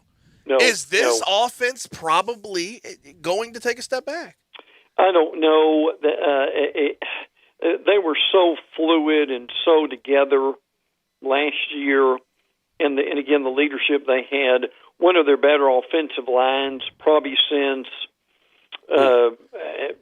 in the early the decade of the 2010s, frankly. Granted, they ought to be all right this year. They got Evan Neal is a stud. They do, and look, I was there for the spring game. They've got an amazing amount of talent that can make up for a lot of deficiencies along that line too. But again, I mean, what you hear about Bryce Young is that he'll be very good and that he will be. But will he be able to do that immediately? Right. They may have to run the ball and play defense a little bit in the first few games. But I'll say this: they will have to be on the right path to where they want to go when they go to Gainesville the third week of the season. Run the ball and play defense. What are we going to do? Party like it's 2009? Until the offense catches up, they may not be. Yeah. They may not be averaging 45 points a game. They may be averaging 35 points a game, but they've got as many people they've got coming back. They'll be very effective again this year. I'm looking forward. I'm sorry, Gabe. You go ahead, Brett. I'm looking forward to a lot of these out-of-conference games, not just opening weekend. Clemson, Georgia getting all that attention. We've talked a lot about UCLA and LSU and on Labor Day night, Ole Miss and LSU. But week 2, it's not must-win in your second game. I'm not getting near it. But it's very darn important for Josh Heupel week 2 against Pitt in Knoxville. It really is. I mean, they've got to – I think offensively they could come close to a 6-6, but Brett's right. That would be extremely important for them because they've lost those games as of late. Now, look, I'm not saying A&M's going to lose at Colorado, but that could be a fairly intriguing game early on too. That's your dad's team, isn't it, Gabe? That's Gabe's dad's team, Colorado. Really? He's a big Buffalo fan. Yep, grew up a Buff fan. Now, people are going to look at this. I know it's on SEC, but since you brought up schedules, one of the notes in the column that we do every week, people may not realize this, but Oklahoma actually goes to Tulane. Yes, on campus, they actually not the play dome. at Tulane. Mm-hmm. Help me, Brett. I think there's 35,000 that stadium. I don't think that gets it. Gabe has played there. That doesn't touch it. Maybe 18,000, 20,000. Yeah, but there's probably, and I'm sure that's probably one of those 2-for-1s that they probably signed when guys in 2005 or something like that. But people will do a real double take when they see that this year. Oh, no question. That stadium's very, very small. It's gonna be jarring to see Oklahoma in there. But back to Tennessee really quick. You see, I guess, yes, it's possible for them to win some games this year. I think offensively they're going to be mightily improved. But they've had a bunch of dismissals. They've had, the entire team, starting team, transfer elsewhere. What is success in year one with Josh Heupel? Is it just changing the culture? Do wins really count this year for that Tennessee team? I think if they could get to 5 and 7-ish, they might could get a bowl game, particularly if they just need to fill the slots. But I tell you, the stat that really stuck out to me is since October 25th of last year, Tennessee's has had 22 players that have transferred to Michigan State. Has had the same amount, Mississippi State on 20, Auburn 19, but boy, that's a lot of players. And all playmakers. All guys that probably would have been starting had they stayed. Yeah. No, like Eric Gray going to Oklahoma. Look, Oklahoma may be better this year just because they've got these SEC transfers in there. Yeah, Eric Gray, big time from Lausanne here, and big time high school player, and good service, good years of service at UT. Well, we're counting it down 53 days until the start of college football, Brent, and we will visit with you next week, and we will see you in 2 weeks. Thank you for your time. Enjoy the week. Can't wait, guys. Take care. Thanks, Brent. You got it. Talking college football every Tuesday with our friend Brent Beard from down in Jacksonville. It's brought to you in part by Jason's Deli. Healthy, first franchise in the nation to be trans fat free.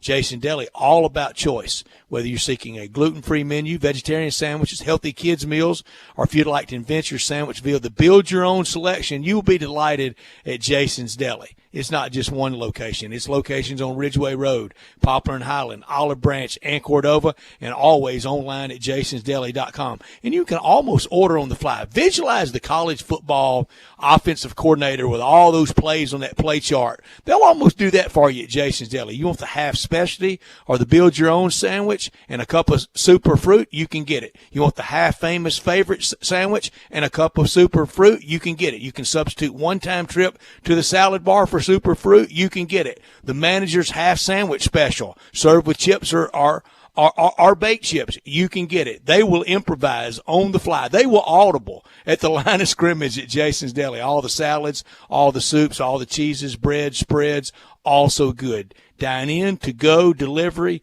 They like to say their mantra, wholesome food forever. It's a family thing at Jason's Deli. Plenty of organic food to choose from. The always great salad bar, over 30 items on it. You can now prepare it just however you choose. Catering anytime, anywhere. And at these locations, Ridgeway Road, Poplar and Highland, Olive Branch, and Cordova, complimentary ice cream for you in their locations. Check them out always online at jasonsdeli.com. We come back, very, very special guests. I can't wait to have Adam Rittenberg change the pace for us to get some Big Ten and national college football flavor in. It's not just about the SEC and the build up to college football. I've loved Adam for years. Several years ago, Gabe reached out to him at Big Ten Media Days. He was swamped. He couldn't join us. You came through for us. Really would be fun to talk to him because he covers it so well.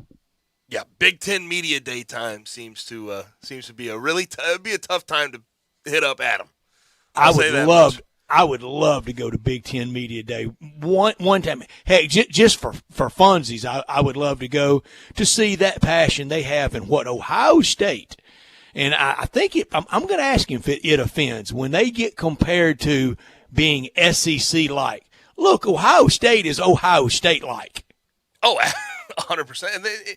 And usually when you talk Big Ten, you think slow it down. Offense is not necessarily the thought. That is not the case anymore at the top of the Big Ten. They know how to play offense. And it's been interesting since Ryan Day has got in there at Ohio State.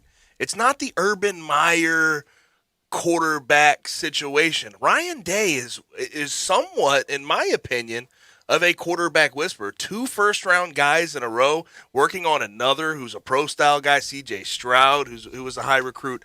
It is different at Ohio State than it even was under Urban Meyer. And I don't know if a lot of people realize that. Yeah, the coaching comparison more apt to Ryan Day is not an SEC comparison. His comparison is to Lincoln Riley. Yep, it is. It is, except defensively, they tend to be a lot better. A lot better. If OU could get the stops Ohio State gets, they would be in that championship game and winning. And we come back, we visit with Adam Rittenberg from ESPN. That's next on Sports Time. Broadcasting from the Family Leisure Studio. We are Sports 56, 98.5, and 96.1. If ever there was a time for comfort food, this is it. And there's no comfort food like Sunrise on Jefferson. Fresh-made breakfast featuring Sunrise's signature homemade square biscuits or the huge selection of hot, fresh, and fast lunch items are all part of what has always made Sunrise the most comforting of comfort foods in Memphis. Of course, everything that can be done to keep you and the staff safe at Sunrise is a top priority. And you can always order ahead and get delicious Sunrise to go. At a time this confusing, it's good to know there's one thing you can count on: Sunrise. Welcome to Triumph Auto Sales, where you'll have a great car buying experience. Triumph Auto Sales is your #1 source of quality pre-owned vehicles ranging from lease returns to new car trades, all at huge savings. Plus, Triumph has a full array of financing options to meet your needs. Find your next car online at triumphautosales.com or stop in today at 4875 Elmore Road. Triumph Auto Sales will help you get the vehicle you want at the price you need and the service you deserve. For a great car and a great experience from a local and family-owned business, visit Triumph Auto Sales.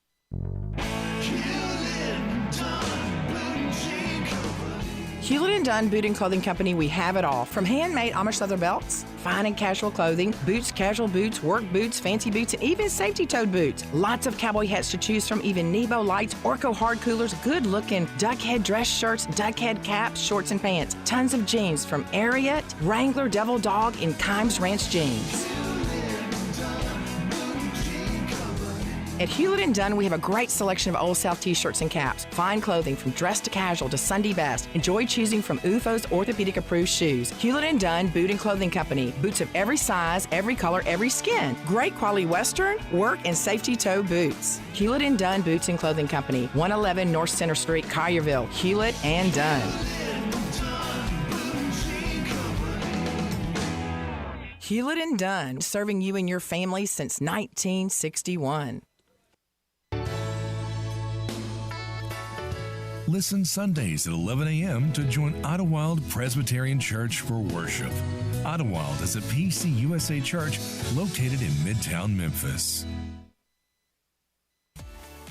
At Jason's Deli, when you're dining in or picking up curbside, you can expect wholesome food and no surprises, just delicious sandwiches, crisp salads, and quick quality meals made with the freshest ingredients and no artificial trans fats, MSG, high fructose corn syrup, or artificial colors and dyes. Around here, a lot of thought goes into what we put into our food and what we take out of it, because you're not just taking a bite, you're getting a taste of who we are. New items are constantly being created to expand our menu for all tastes and special diets with vegan and gluten-free options available. Convenience and on-time delivery you can count on. It's just a click away at jasonsdeli.com, so whether you need to feed 5 people or 5,000, the team at Jason's Deli, they have the credentials and the commitment to keep you satisfied. Freshness is nearby at Jason's Deli with locations at Ridgeway in the Park Place Center, Poplar and Highland, Germantown Road in Cordova, and on Goodman Road in Olive Branch. Jason's Deli. It's wholesome food and no surprises. Now, more of Sports Time on Sports 56 with Wolo and Stats. This hour of Sports Time is brought to you by Homer Skelton Hyundai. Here once again are Dave Woloshin and Brad Norsworthy.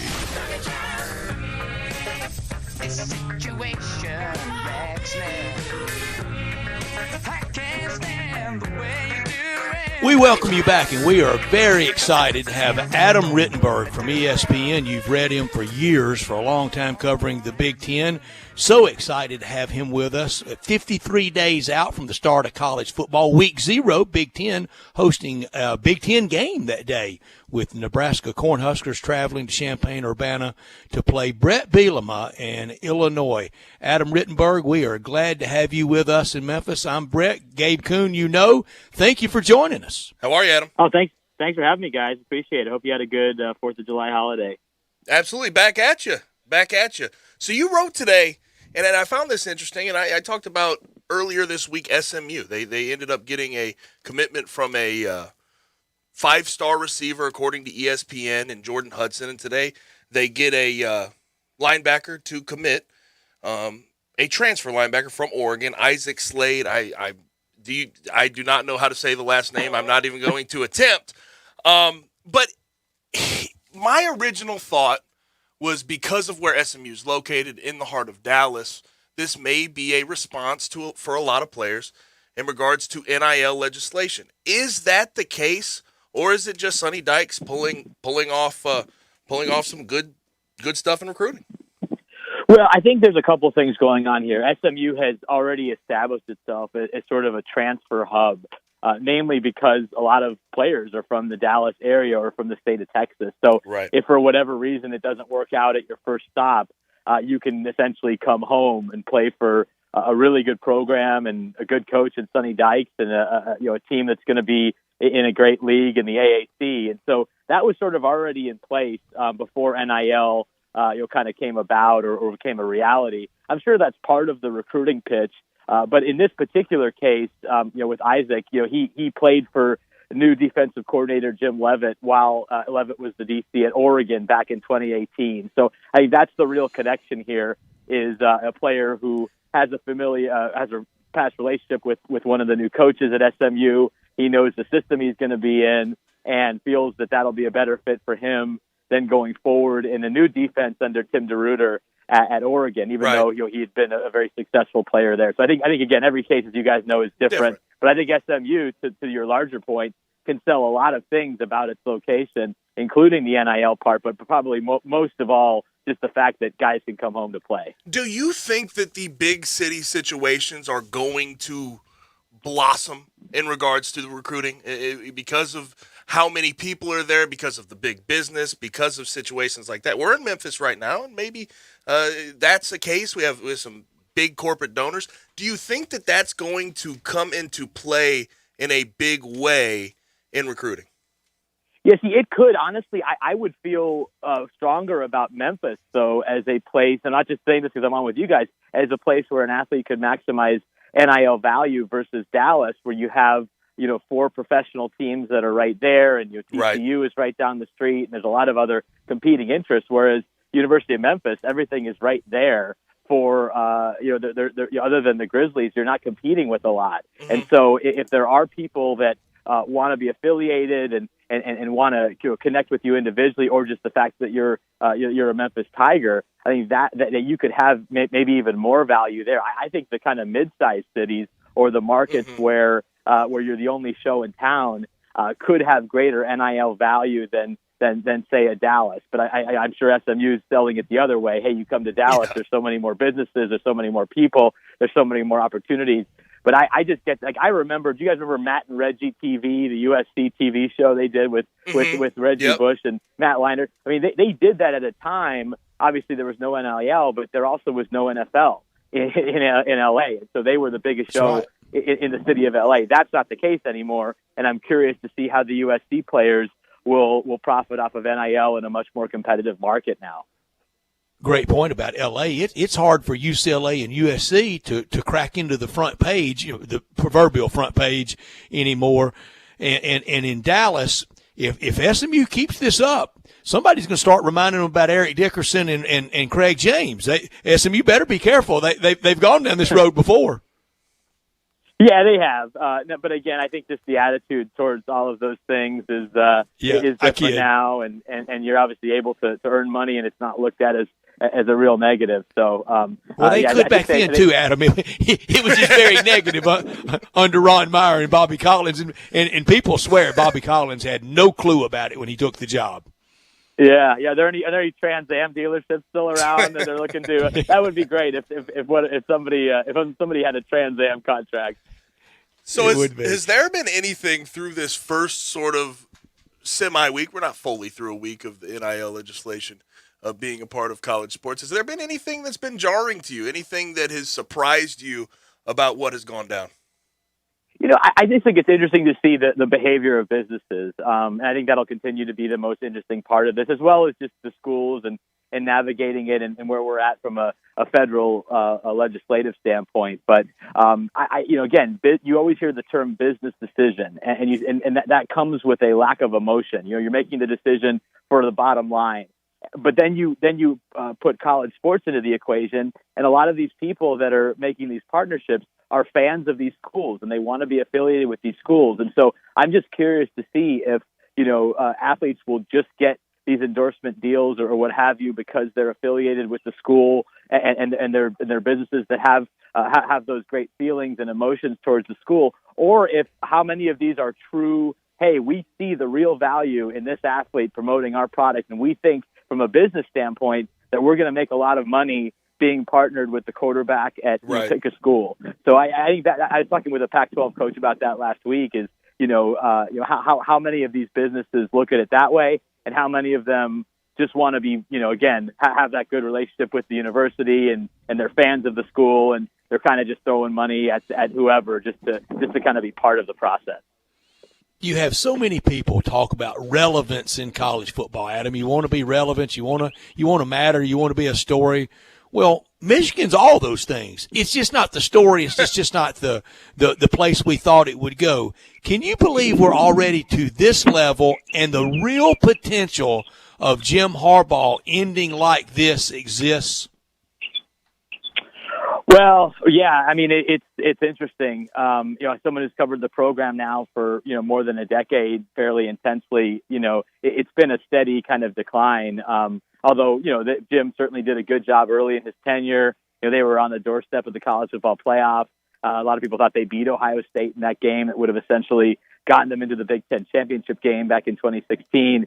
But they just haven't grown from that point. And they're entering a pivotal season, and it's just hard to see Michigan really contending for anything this year in the Big Ten, even though Ohio State is replacing a lot of great players. There's some uncertainty in the West Division as well, but Michigan's got to get that quarterback spot right, and that's been probably the biggest frustration since Jim arrived, is that they haven't had an elite level quarterback. Meanwhile, Ohio State continues to produce very, very productive players at that position. You guys know the history of the sport just like I do, and Michigan's quarterback tradition blows Ohio State's out of the water. The problem is, since Ryan Day got to Ohio State and Kevin Wilson as the OC, Ohio State has been much, much better at quarterback, and they show no signs of slowing down. They're closer to the Oklahoma, Clemson, Alabama level than they are where Michigan is, and that's a problem because in almost any year, Ohio State's going to have more talent on the field than Michigan, and so will Penn State, at least recently. And Michigan doesn't have enough at the quarterback position to counteract that talent gap. And the hype with all of the Michigan quarterbacks that are slated to start is always so high, and it never quite reaches expectation. Shea Patterson and, heck, John O'Korn for a second. Then you had Joe Milton last year who opened up the year and looked fantastic. But then from then on, and maybe you could blame it on COVID-19, not getting everything in, but he didn't look good from then on. That Michigan team, if I asked you right now in July what their cap is as a team, as far as a win total is, what would that be? You talk about this coming year? Yeah, this coming year. Yes. Yeah. In talking to some of the guys, the new coaches on the staff, I think they're realistic about some of the learning curve they have, at least on the defensive side of the ball with the new system. But I think they feel like they have enough talent. They still have recruited at a decent enough level, but they have to generate some points. They have to be more productive on offense. And so I think again, you look at their schedule. They get Washington early in the season. They get Western Michigan, which won't be an easy game because they can score a lot of points, especially going against a revamped defense with a young coordinator in Mike McDonald. But if they get by Western Michigan, then they get Washington. If they can win that game again at home, where they've been much, much better under Harbaugh than on the road, except for last year, of course, where they didn't win a home game, that'll generate some positive momentum, obviously. So I can see them anywhere between 7 and 10 wins, with 10 probably being the high and probably 7 or 8 being a little bit more realistic. But hey, if they can get that quarterback spot right, either with a guy that's already been on the roster. They're adding Alan Bowman, the transfer from Texas Tech. They bring in a freshman in J.J. McCarthy, who I know they're excited about. if they can get some development out of that spot, then everything kind of changes, because that's what they've lacked, as you guys know, the last 2 years. Adam, I love Tom Allen when he was at Ole Miss as part of Hugh Freeze's staff on coaching some really good football teams and a lot of very talented players. What he's done at IU, what he did last year, had his quarterback injured before the bowl game with Ole Miss, still a very close game. Ole Miss had a lot of players out that day as well, but the body of work turned in by Tom Allen. We like to talk about Mark Stoops a lot in the SEC, and I think both of those jobs with a lot of comparisons. They're the most basketball-crazed states in the country. And at Kentucky, Bear Bryant's still the all-time winningest coach. And at Indiana, Bill Mowry's still the all-time winningest coach with a losing record. But Tom Allen, like Mark Stoops, man, he's just chopping wood and coaching ball, isn't he? He really is, and that's a great comparison. Both guys are defensive-oriented. Both guys have taken a really I think smart and aggressive approach in recruiting to bring in more and more talent to their programs. Tom, you just love his story, guys. I mean, a guy that 10, 15 years ago was making a solid 5-figure salary and was kind of just a normal high school coach, and here he is, really doing a great job at a program that, as you mentioned, doesn't have a lot of history in Indiana, and they should be really good again. Michael Penix Jr., if he can finally stay healthy, has not finished the season healthy at quarterback. If they can get a full season out of him with some of the talent they have around him, and Ty Freifogel and some of their defensive players, I think they're going to be again a team to watch in the East Division, and one that certainly is on the radar of Ohio State and Penn State and everybody else because of what they've been able to do. So yeah, huge fan of Tom's and as well as Coach Stoops, and it just shows that with the right person and the right plan, you can have success at schools, even though they'll always be, in many people's minds, basketball schools. And another guy like that, maybe it's obviously not a basketball school, but what Pat Fitzgerald has done at Northwestern over all these years does not get enough praise, in my opinion. No, I mean, I know he does in the Big Ten. I think, a lot of people regard, Fitz as maybe the best coach, if not one of the 2 or 3 best coaches in the conference. He took over a program that, actually was in decent shape as far as making bowl games, but he's taken them to the next level as far as winning the Division II of the last 3 years.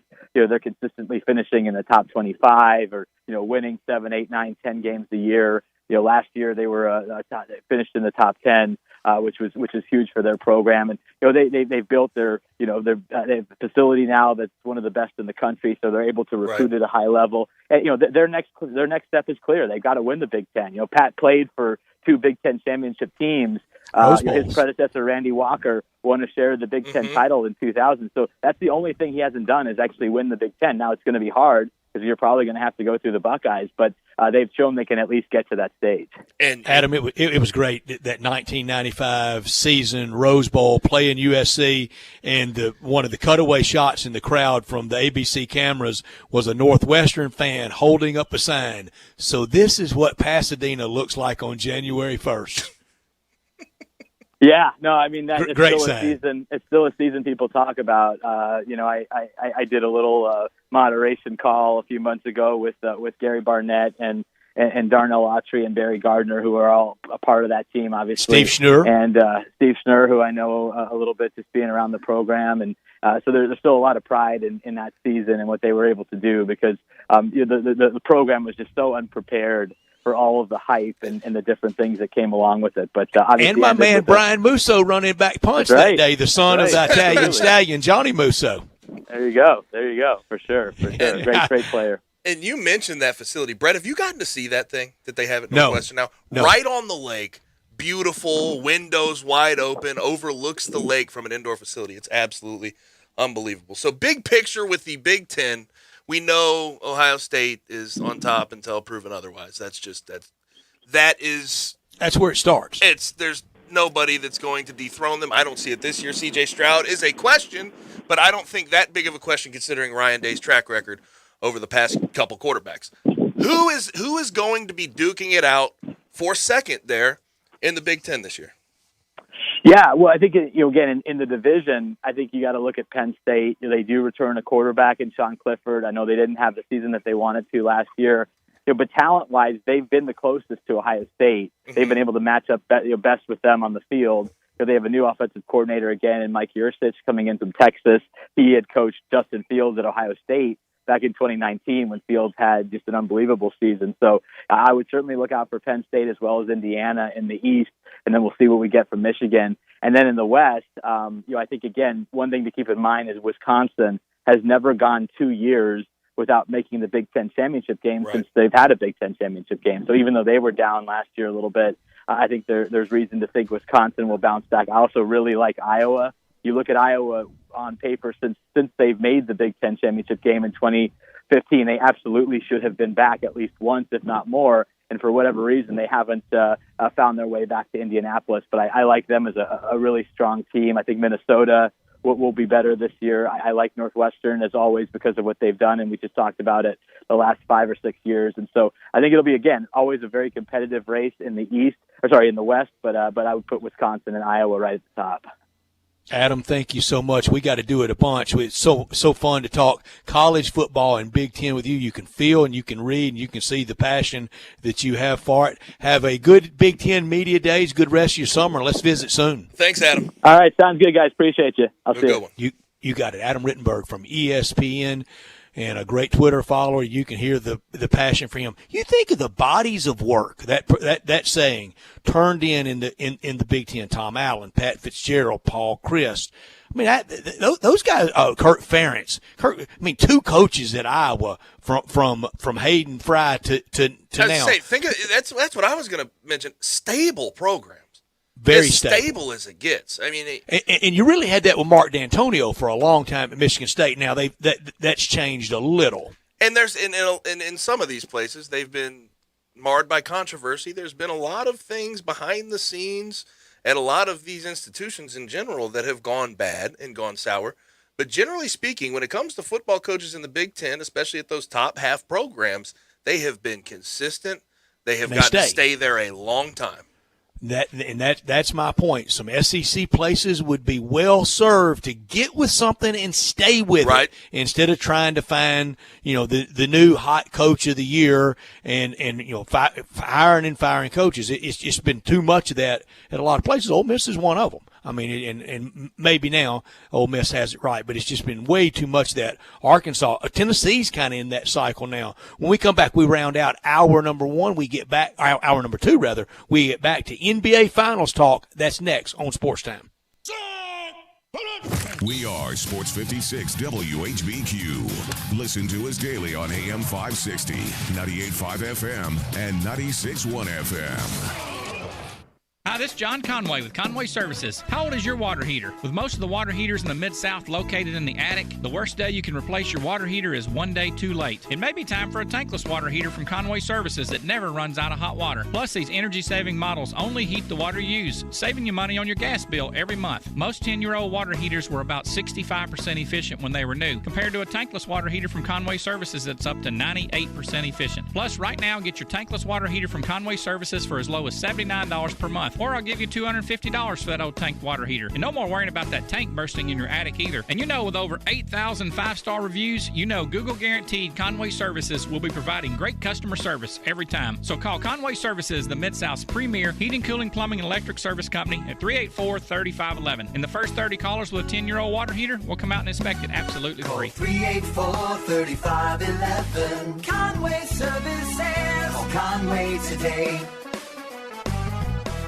I'm here with the great Pat Donahue from the Rendezvous Restaurant Shipping Department. Thanks, Brett. We've been shipping our ribs all over the country now for decades from our USDA-inspected shipping kitchen in the Pinch District. We hand-cook our ribs in pits that Mr. Charlie built over charcoal, just like they do at the restaurant. So what comes in a rib box? We could do pork shoulder, we could do ribs, our sauce, seasoning, baked beans, coleslaw. We'll even throw in Pancho's cheese dip with our nacho boxes. We also put a bag of Rendezvous seasoned popcorn, heating instructions, some chef hats, some wet naps, and some other helpful tips from our kitchen. We ship our ribs overnight. shipped exclusively FedEx. And we put them in nice packaging. We don't ever want to use styrofoam, so we use corrugated cardboard, actually 2 boxes that fit nice together. So the ribs get to you, your loved ones, or your clients in a safe, wholesome manner. Rendezvous ribs are perfect for out-of-town clients, customers, loved ones. We also ship ribs for any occasion. Where do we order these great ribs? You can go to www.hogsfly.com or give us a call at 1-888-464-7359. Charlie Burgos' Rendezvous Restaurant in the alley since 1948.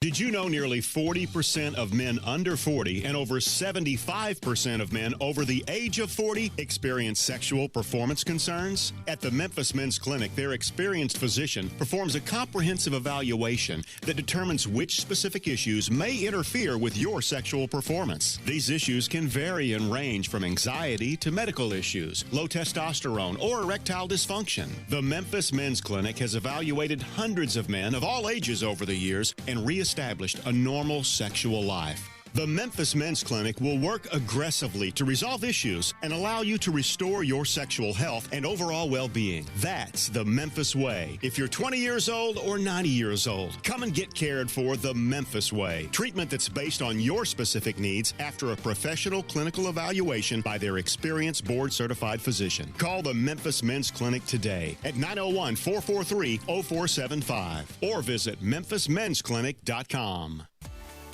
At Jason's Deli, when you're dining in or picking up curbside, you can expect wholesome food and no surprises, just delicious sandwiches, crisp salads, and quick quality meals made with the freshest ingredients and no artificial trans fats, MSG, high fructose corn syrup, or artificial colors and dyes. Around here, a lot of thought goes into what we put into our food and what we take out of it, because you're not just taking a bite, you're getting a taste of who we are. New items are constantly being created to expand our menu for all tastes and special diets with vegan and gluten-free options available. Convenience and on-time delivery you can count on. It's just a click away at jasonsdeli.com, so whether you need to feed 5 people or 5,000, the team at Jason's Deli, they have the credentials and the commitment to keep you satisfied.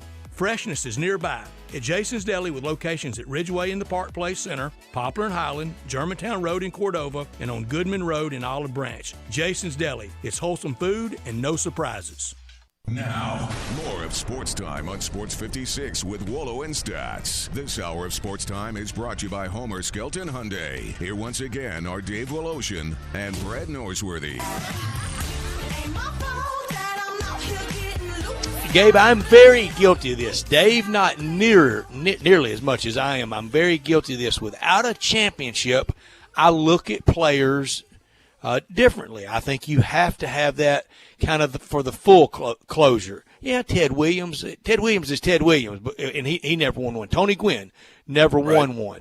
NBA, Charles Barkley never won one. And we know the greatness of all those. Why am I? Help me out here. Why am I so focused on Chris Paul closing this loop in this best-of-7 NBA Finals? It's not just you. This is NBA talk has become bogged down a lot of the times with legacy talk, with conversations about championships, and it's one of those things where even if you are phenomenal, you look at a guy like Russell Westbrook, you look at what he's done in his career. He's the triple-double king.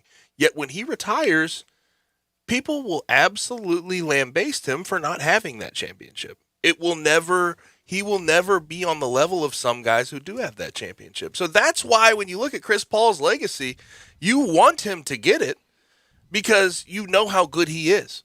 Even if he did, I've told you all week how I feel about it. Even without this championship, Chris Paul is cemented right now for me. I mean, he has been fantastic. He's a leader.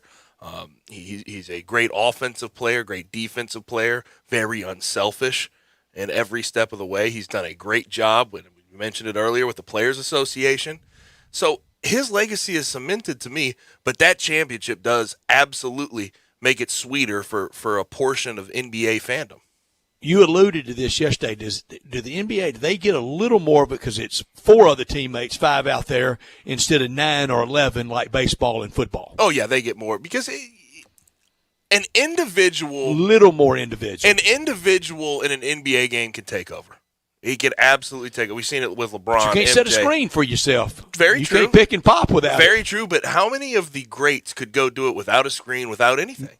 Exactly. You see guys right now that can do it. I mean, KD, what he did in losing that Bucks series was incredible. What he did the back half of that series. So in the NBA, there's this thought that guys can go do it on their own, and that's not the full case. Yes, game to game, it may happen where KD has a 50-point triple-double and he leads them to win and they don't really have guys in the starting lineup producing the way they should. That happens, but it's not something that you can consistently do. And I think the way we talk about NBA and NBA finals and championships has gotten a little bit too championship heavy in a lot of ways. Yeah, and in football, nobody's going to take. Nobody's attempting to try to take any of his accolades of his greatness away from Barry Sanders, but we will do it to the NBA. 100%, and obvious reasons. Obvious reasons, because NFL, football is the ultimate team game. You have to have 11 guys doing the same thing. You have to have good quarterback But play. Phillip Rivers was great, wasn't he? Warren Moon was great, wasn't he? Yeah, very. They were awesome. But the situation is a lot of do you feel like we take situation into account more when we talk about NFL and MLB than we do with NBA?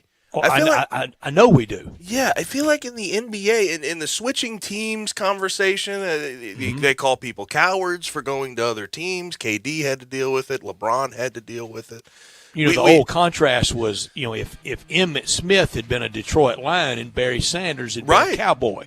But before that, my favorite, if Archie Manning had been with the Steelers and Terry Bradshaw had been with the Saints. Yep. And I think the validity in the NBA with situation is still there. It's just we choose to turn away from it because individuals can shine in the NBA. It's the golf impact. We are a major society. Right. I mean, we want people that win a major. We have, best player to never win a major, and Russell Westbrook's going to enter into next year number 1 if Chris Paul closes this thing out. Hour number 2 is closed out. When we start hour number 3, NFL talk, and we rank the AFC East quarterbacks. That's Buffalo's division. That's Buffalo that ran off and hid last year with it. It used to be called the Patriots division, but we do that next, starting hour number 3 with Bo Marchand.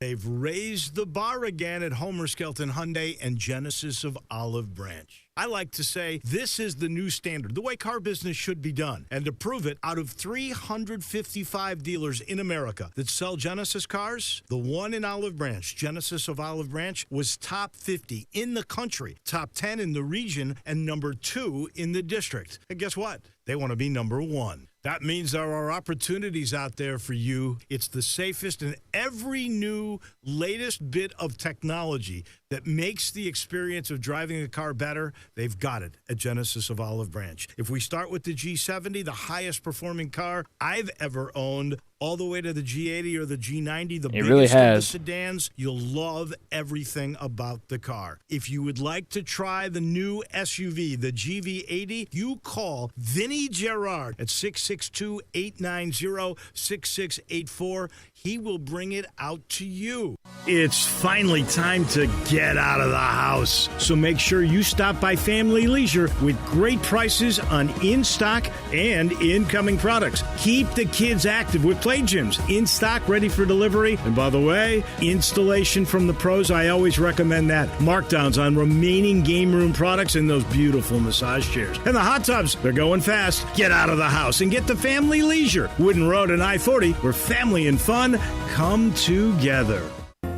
Hey, we understand. With everything that's happening, with all the new regulations, maybe you're not ready to come and hang out at Sweetgrass to catch a ball game. We want you to, we really do. And we're open for you to do just that. But we're also offering the next best thing, the new Sweetgrass Tailgate Party Packs. Whether it's wings, house-made dips, sliders, or other Sweetgrass tasty treats, all you have to do is call us or go to sweetgrassmemphis.com to order just what you're dreaming of when you're dreaming of watching sports and enjoying some sweet, sweet Sweetgrass.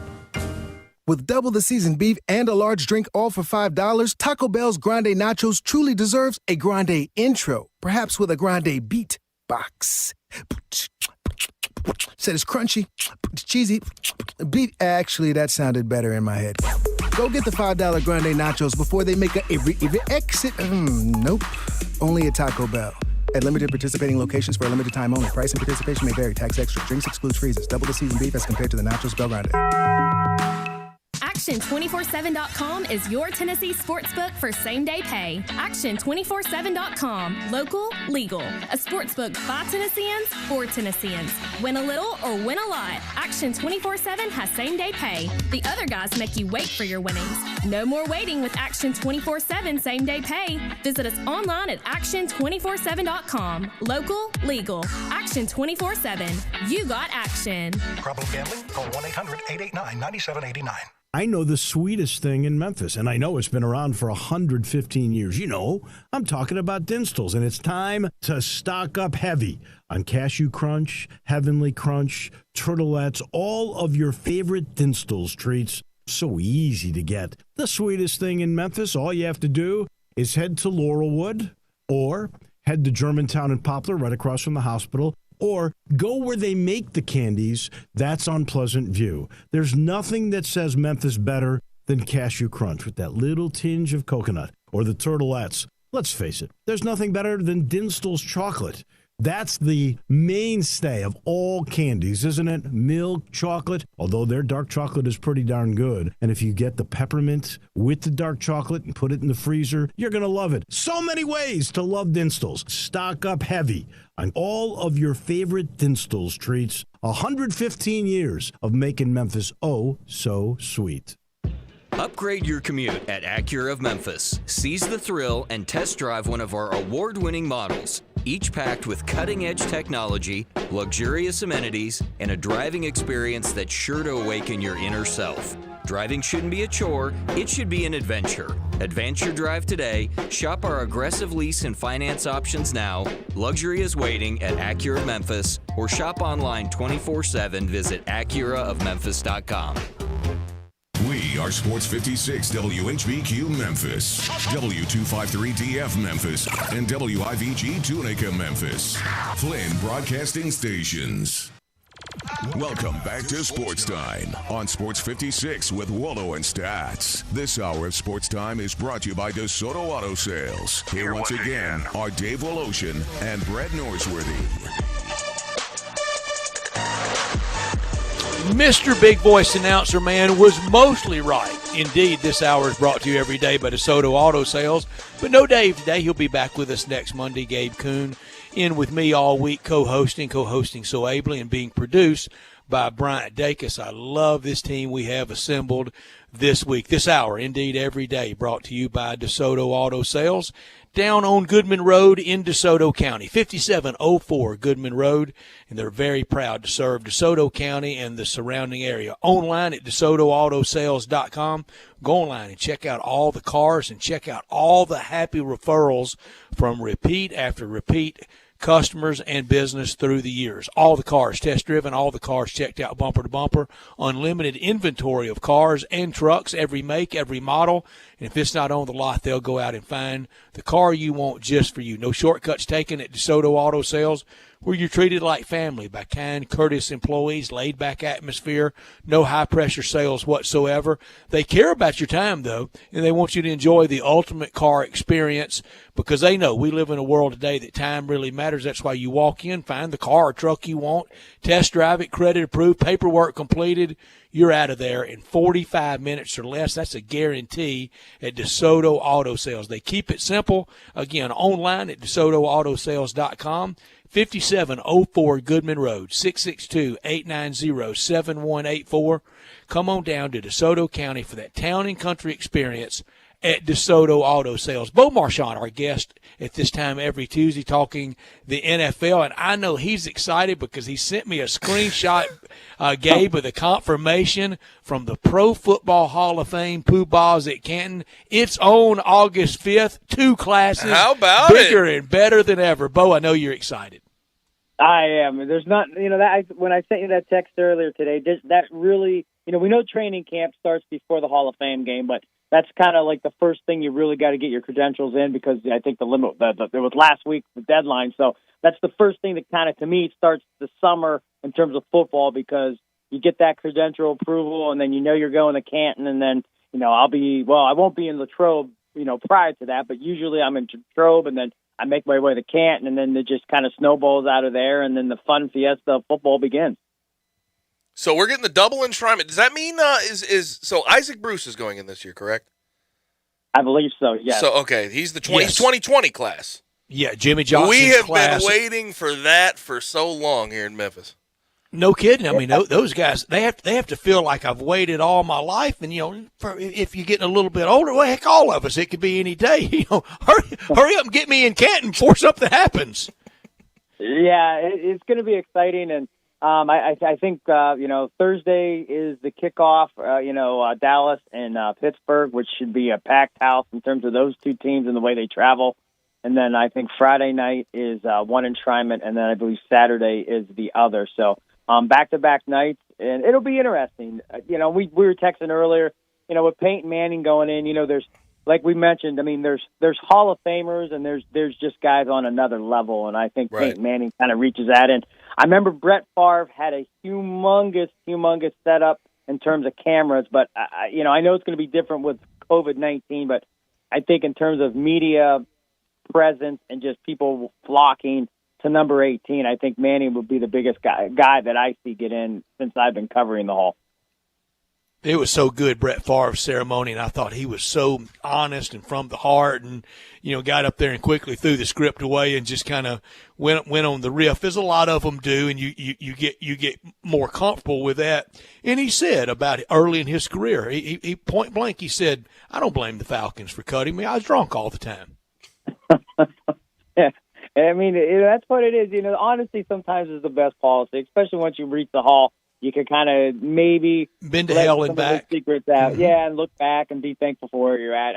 I imagine when Peyton gets up there, I think it's going to be a packed house full of people just laughing, because he's so charismatic and funny, and he just knows way to be so pointy with his words. I could just imagine you're going to hear some great stories.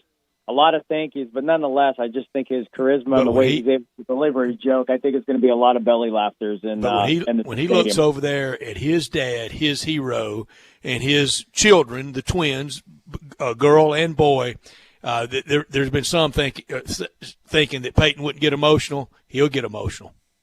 It makes them all get emotional. It makes them all cry. It does, and as it should. That's the capsule. That's the final accolade that you can achieve. You played your career, you did everything you could, and now you're going to get inducted, enshrined, and you're going to, be there forever. And, but that's what you work to do. But I think being amongst the elites and, being in that fraternity, it's very special. And like I said, all the listeners, I say it every year, but it's really a wonderful event. You walk around the hall and you'll be seeing the old timers, not much of the young guys, but there's nothing better than buying a, Kansas City Chiefs shirt, and then you're buying it, and then you're next to Bobby Bell as he's buying a Kansas City Chiefs shirt. So, it's really a neat experience. So there's going to continue. That's going to be fun. I'm excited for you. That's going to be a great, great event. Now, in the meantime, we have did the match just start? The match 4 just started. Aaron Rodgers is rolling and playing some golf right now alongside Bryson DeChambeau. Fun. What do you think the side bets are? Oh, gosh. Massive. Massive. And also, the amount of trash talk going between, Bryson DeChambeau has the caddy issue. You have Aaron Rodgers dealing with his deal with the Packers. But he says his offseason focus was mental health. And I understand that thought process. I get it. How does this end? Because I'm tired. I'm tired of the weekly updates of the Aaron Rodgers saga. With no new news. No, with nothing. I mean, and he's not saying anything. I mean, we've been at the same inflection point on news since it broke at the draft, Bo. Yeah, and then and he's had his chance. We all know he went on with Kenny Mayne, but he just kind of talked about culture and how he loved his teammates in the city of Green Bay. But he was reluctant to really relinquish anything new or anything that we could kind of dive into and say, hey, this is the direction. I'm going to stick to my guns. I don't think he returns to Green Bay. I think he sets the wheels in fast motion. He is bold. And they made the move to get Jordan Love. It's kind of, put your money where your mouth is. You made this move, and you made your bet, I guess. And Aaron's not happy. I guess the last thing that I want to see, and I mean, this is kind of a selfish point of view for myself, but I can't stand when players go and they go to these boundaries and make up such demands that they don't want to go, and then just say training camp rolls around and then he's in Wisconsin and he's just riding a bike to camp and saying, "Oh, there was never a problem. I was always coming." Like I never liked that. Yeah, it's just kidding. It's just phony. It's just but him where he's at and the way he seems to be, I just have to stick to the mindset that he's not going to back down. He's not the Mark Murphy, not the Gunther Kiss. He's going to say, "This is the way I'm going to do it." And again, we know nobody wants to give money back, but he still has options. And I like I said, I do think there's an out. As much as he loves the National Football League, there's more to life than just taking snaps. I mean, Aaron Rodgers is a very intellectual guy who he wants to go just experience so many things that we kind of would be like, wow, I never even thought about doing that. And that's kind of where his mind goes. I will say this, though. The whole cuteness around how he is releasing all this information, it's never from his mouth. And he's saying, you guys, that's conjecture. You guys are assuming that I'm not happy with my boss. It's just, it's getting to the point, and it probably has been to the point with a lot of people. It's old. It is getting old. It's old to me. It's definitely old. Bo, I got to put my thinking cap on with this one, and I don't know if we've had any, but we know San Francisco went Montana Young. That may never be topped. We know the Colts went Peyton, Andrew Luck. We know the Packers went Favre to Aaron Rodgers. If anything comes close to 49ers, that's it. I wonder how many have ever – I wonder if anybody's ever legitimately for championships, not just being good, but for championships – if they've gone 3 in a row. I know the Cowboys were really good with Craig Morton, Roger Staubach, Danny White, but only one of them won a Super Bowl. Now, did Jeff Garcia go right in behind Steve Young with the 49ers? Because if he did, that's a trio now, but Jeff Garcia didn't win it all. No, and remember, he played up in Canada. He was up north and came to the NFL. Man, he'd be made for today's game. He'd be better today than he was then, and he was good then. Yeah, and it's one of those things. I mean, Garcia put up numbers as good as any quarterback during his playing days, but the 49ers were kind of on the downside, and they were George Seifert, and the last, Jerry Rice was beyond his years, and there was no more Ronnie Lott, no more, Russ Francis, no more Fred Dean. I mean, all those guys were way gone, and it was just another time. But yeah, that's a great duo. I mean, when you think of quarterback duos in the league, and and you think how blessed you have to be to have that in terms of you see how many teams, look at the Cleveland Browns and the atrocities that they had in terms of quarterback selections and the the Jets quarterbacks. The Jets are on their 34th starting quarterback since Joe Willie.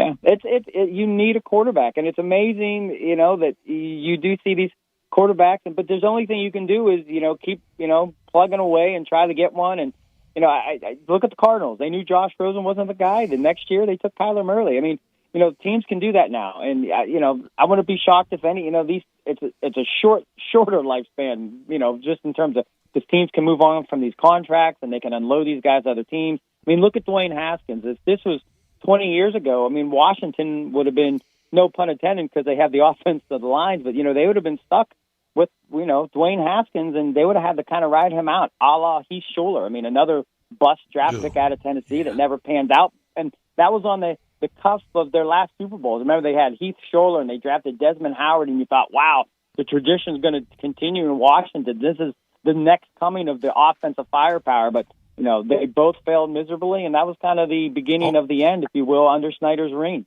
On that quarterback front, Washington went strong with a lot of different guys. I mean, they arguably now not all titles, but you could argue Sonny Jurgensen, Billy Kilmer, Joe Theismann, Doug Williams, Mark Ripien. Yeah, even Jay. Now there were some in there, but that was kind of that strong. All right, we're going to rank. We're going to start today's going to start the 8 conference countdown that we rank all the quarterbacks in each division, not conference, in each division. The 8 division countdown of the 2 conferences. Look, I know 17 games is throwing me for a loop, but I still know my divisions and my conferences. And we're going to start in the AFC East. That used to be the easiest place in the world to start over there with number 1. It was TB12. It was so very simple to do. Still easy with number 1. It really is. But he didn't have the resume right. TB12. But this is easy. All right, who wants to go first? We're going to let the guests do it. Bo Marchant, your 4 quarterbacks in the AFC East. All right. Well, I think we definitely have to go. And the funny thing about this, guys, is the best quarterback in the AFC East was the latest, the worst drafted of all 4 of them, if in terms of who we think should be starting. Tua, 5th, Wilson 2nd, Cam Newton 1st, and then number 1, I think, in the AFC in terms of quarterback is Josh Allen, who was the 7th pick in 2017, and a lot of reluctance by a lot of people coming out of a small school. A lot of folks didn't think he was going to be able to deliver, but he has, and we know that he's on the verge of being one of the best quarterbacks in the league. Number 2 for you, go all the way through 1, 2, 3, and 4, Bo. Now I might shock you guys here, but I really delved into this, and like the Jets don't have a quarterback on their roster with the start. Miami has they have Jacoby Brissett with 32 and Tua with 10, so it's there's not a lot of work beneath these guys, but I'm going to take a chance, and I know he's never taken a snap, but as bad as I thought Tua was and how Cam played last year, I'm just going to take a shot and say Zach Wilson's the second best. I know he hasn't played, but yeah, I'm just going to go with the upside. The third, that's bold. Because I don't know if Cam's going to make it. He was not a good quarterback last year. I love Cam Newton. He was. During his heyday, he was phenomenal, but we're past that point. Their offense, pass-wise, was one of the worst we've seen in the league, and I don't see it getting any better. They're a run-oriented team, so I'm going to put Tua third. I think there has to be some upside, and then Cam last, because I just think Mac Jones is going to have a shot sooner than later, and really things are going to have to go bad for Tua Tagovailoa in Miami to see, him get benched and see, Brian Flores take another direction. I know we did that last year with Fitzpatrick, but with Ryan Fitzpatrick gone, I think he's out. So I'm going to have Allen 1, I'm having Wilson 2, Tua 3, Cam 4. And the Patriots passing game will not be helped, and N'Keal Harry actually requested a trade today. You think he saw that 21 and 22 personnel and just ran for the hills? Yeah, but Jacoby Myers was the late round pick that year, and he's the guy that really stepped up in that draft class. But yeah, N'Keal Harry does need a fresh start, and that's one thing about New England. They could have had DK Metcalf. They could have, but they are not a team that drafts well. You can go back to the history since Belichick's taken over. I mean, Tony Simmons came out with them in the Brady draft. There's so many receivers that just ended up never making it big time, and you think of all the great ones. I mean, Troy Brown and those guys, David Patton, late round picks. They brought in Randy Moss. They brought in, Julian Edelman was a late guy, quarterback. So all these late guys are undrafted free agent types or free. That's how they really succeeded. When they go to bat and try to take an offensive weapon at the receiver position high, they come up missing. So N'Keal Harry, maybe a fresh start's what he needed, but in terms of there's nobody else on that offense. And you had to be the focal point. Right. And Belichick wanted you to be the guy, and you weren't able to deliver. So I think it's more of a N'Keal Harry thing rather than a Bill Belichick New England Patriots thing. I would agree with that. I was obviously saying that tongue-in-cheek. But I'll do my list here. 1, I go Josh Allen. And before last year, I did not think, and I don't know if a lot of people thought he could do what he did last year. Stephon Diggs. I got to give Dave credit. I didn't. I cracked on him. Dave stuck with him. Well, based on 2 years ago, he did it with Jimmy G. Based on his rookie year. Dave Summertime quarterback identifying Don't give him any credit, but give him credit. But his rookie year, Josh Allen, it didn't look great to me. He was running. He was defaulting to running. He wasn't throwing the ball. Now, granted, he didn't have Stephon Diggs out there. He was goofy with the ball. But he did. Brian Daboll brought him along last year, and I think that's here to stay because he looked fantastic. Big arm, and it looks like he's getting through his progressions, and he's smartened up. And number 2, I agree with you, and I know it's kind of a risk in regards to putting him at 2, but Zach Wilson, I think he'll be upright this year, to say the least. I think Mekhi Becton, Elijah Vera Tucker, who they got this year, Morgan Moses, they just acquired at right tackle. I think he'll be upright. And I think with being upright, he'll be able to spread the ball around. They ended up getting Corey Davis. Jamison Crowder's still there. Denzel Mims is a guy that they ended up drafting. I truly think Zach Wilson is going to have a relatively good rookie year, so I'm going to go with him at 2. At 3, it's kind of tough because the Patriots situation is weird, but I think whoever's in that role is going to... Who wins the Iron Bowl? Auburn with Cam or Mac Jones from Bama? that Cam in college was unbelievable. Ooh, that one year. Oh, my gosh. And I saw him in Oxford make a catch that was phenomenal. And I'll go Cam Newton at 3, and I do think at some point during the year Mac Jones will take over.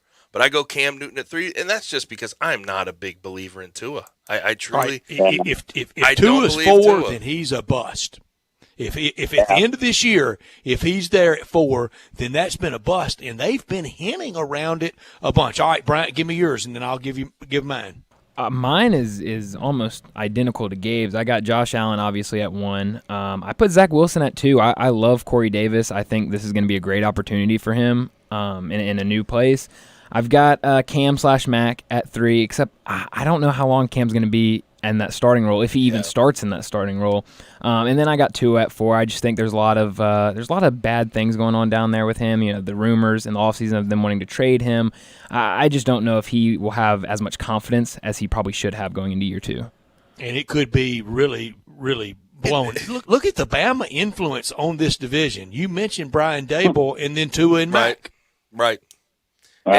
And also, I have to come to Tua's defense a little bit because did you guys read the reports about him in minicamp throwing 5 interceptions? Yes. And pouring down rain? We can't blow out. People are, I think, early in his career, I think people are trying to find any reason. It's the number 1 sport in the country. Of course we can blow it up. Any reason to just destroy Tua. And I'm sorry. I know what a minicamp looks like, and especially if it's in pouring down rain, 5 picks in day 1 of minicamp. Who gives a dang? All right, well, it's unanimous, and I think it would be with any rankings. All right, Josh Allen 1. Then I go crazy. I go 2 as the starter on day 1, Mac Jones. Ooh. 3. How about it? I go Tua, and then 4. You mentioned he's going to be upright. He's not going to be on his back all day, but that's easier said than done for the Jets. All those quarterbacks, all that pressure, and he's also Zach Wilson's going to be under the pressure of New York and compared weekly with Danny Dimes with the Giants. Oh, Danny Dimes. I love it. You know, that's a great point, Brett, in terms of Cam and Mac. If Belichick believes Mac Jones is the best option, or that could be even Jarrett Stidham. I mean, he plays him. He wanted to play Brady, but Bledsoe was the highest paid quarterback back in 2000, so he just could not do it. He could not have Robert Kraft say, hey, we're going to use this rookie and bench the highest paid quarterback, but he has the power now. He has the insight. He has Robert Kraft's trust, and that could be important. And one more thing I want to know, if Dave was on the show tonight, we know Mitchell Trubisky is in Buffalo. Would Buffalo, not Allen, would Mitchell Trubisky be the number 1 guy? Oh, that's beautiful. Mitch Mitchell. Oh, that's but beautiful. Mitchell be the number 1 quarterback. Oh, that's great, Bo. We're going to have to ask him that, Bo. We will be sure to remind him next Tuesday, and we'll have to catch up on his list from the AFCs. Bo, so much fun where the countdown is really on. I really and truly do have a life, but this weekend, inordinate amount of time watching the NFL Network as they went all the way through the 55 Super Bowls doing America's Game, and my favorites are Super Bowls like 1 through 8 or 9 or 10, and catching up on that and watching that. I know you did as well. But, Bo, we'll do it again next week, and thank you for your time this week. Thanks, Bo. Yep. Have a great weekend, gentlemen. You got it. Bo Marchant with us from collegetopro.com, all things NFL. That series, I think it's really one of the groundbreaking series, how they have the player just sitting right there with the mic right in his face, and they're talking, and they go through the whole year over an hour of every Super Bowl winner. Do you like those on NFL Network, Gabe? I do. Are you a Hard Knocks guy? I've never watched a minute because I don't get HBO. Okay, I need to give you my log. See, we need to get you some logins, Brett. No, I don't want to steal. I think my favorite NFL I'd be the one that would go to federal pen over having Gabe's log in to HBO. I'd be that example set. No, but I'm telling you, when I talk about and I enjoy it, but when I take in NFL programming, there's nothing that beats Hard Knocks for me. And maybe it's a new school show, and it's not been around all that long. You've lived that. I mean, that is not. I mean, that's not foreign at all to you. You know that life. Right. I love seeing how these guys interact with each other, because that's the best part of football, in my opinion. That's what I miss from my football playing days. It's not about what happens on the field. Yes, there's fantastic memories. It's like looking back on playing in the Rose Bowl a couple times. That's fantastic. I'll have that for the rest of my life. But it's about the relationships, and I like seeing how people operate within an organization and within a locker room. It's something that you guys in the breach, in the fracas, out there on the field, y'all don't do until you get older the sentimentality very much as us fans. Nope. Not at you all. Really don't. Until it's gone, until it's done and over with. After the entire career's over, really. I mean, you look back on it and you just think, how cool was that? And I didn't really think about it in the moment. I know a guy in this area. I won't call out too much because it might identify him. A guy in this area that played on some great college teams. He said he's never been back. That he had a house full of girls. Watching football on Saturday has never been his thing. That was a different time and a different place in his life. Yeah, I can't imagine that because I'm very sentimental. Yes, and I will say, while you want to think that every guy that plays college football at a high level is very into the game of football, there are guys that really don't like it. They just never enjoyed it, but they're good at it. And that happens in any sport, in a lot of sports where guys are just so talented that they stick to playing that sport. And honestly, it's few. It's few, because I think with the game of football, you have to love it. That was a knock on Matt Leinart that maybe he didn't love it in the NFL. You have to love it to play at a very high level. And there are some guys, some of my best friends from Memphis, I can tell you right now, probably don't sit down and watch Memphis games on Saturday because they didn't do it before they went to Memphis. They don't care to. So now you like going to games, though, don't you? You like going to Tigers games. I love going. Do you do Tiger Lane? I don't usually get there that early. Usually hang around whoever I'm with. But I enjoy watching it any way I can, consuming it any way I can. I mean, seriously. He's Gabe. I'm Brett, and we are Sports Time, and we come back. And Bryant, we're dragging you into this as well. And we want yours at 901-360-8255, a top 5 bucket list of Big Ten stadiums that you've never been to. If you've been to them, don't put them on the list. I haven't been to any, so I have my list ready. We do that next on Sports Time. Get happy with Sports 56 Happy Hour with Johnny Radio. Weekday afternoons from 1 to 3 on Sports 56, 98.5, and 96.1. For years, I have talked to you about James Davis, the finest men's store in all of Memphis, the service, the selection, everything that goes with quality. And I've told you recently about the Stant Perfect Fit shirts. Well, now there's the Stant Perfect Fit pants. Absolutely amazing.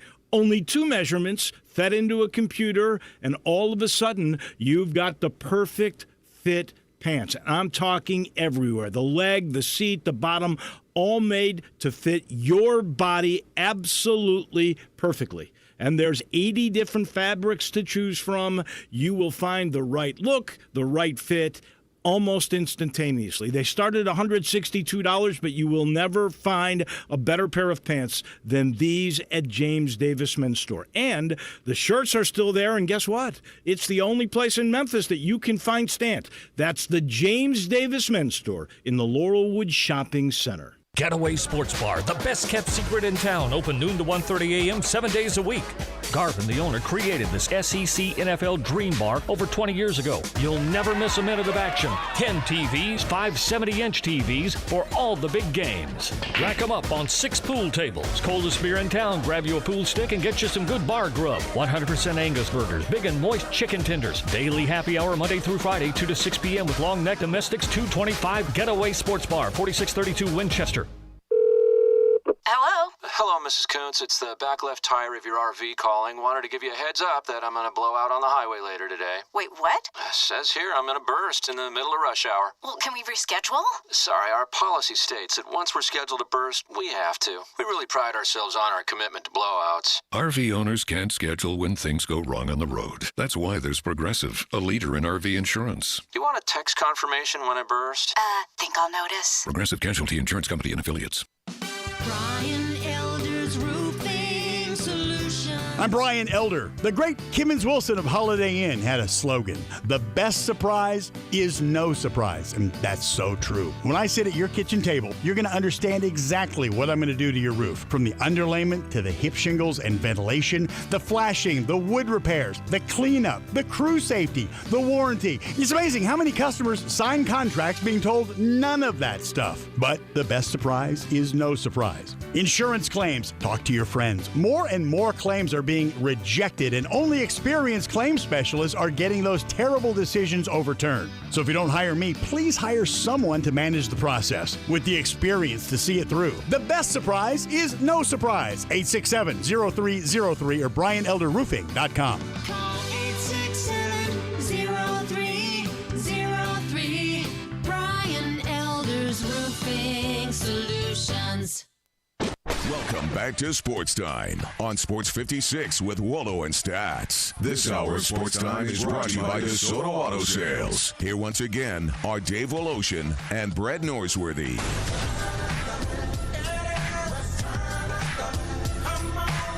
Now, we will have to apologize to Dave next week because we knocked him around pretty good in that last segment without him able to be here to defend himself with the Mitch Mitchell shot. It was just so sad when Dave had to fully accept last year. And the Bears weren't that bad. It's just that Mitch was. That team is in a win-now situation, and the quarterback position was just so glaring, even when he was a Pro Bowler. The fact that when I see that picture, I still think it's Photoshopped. It's almost like Vince Young was a Pro Bowler. And he was.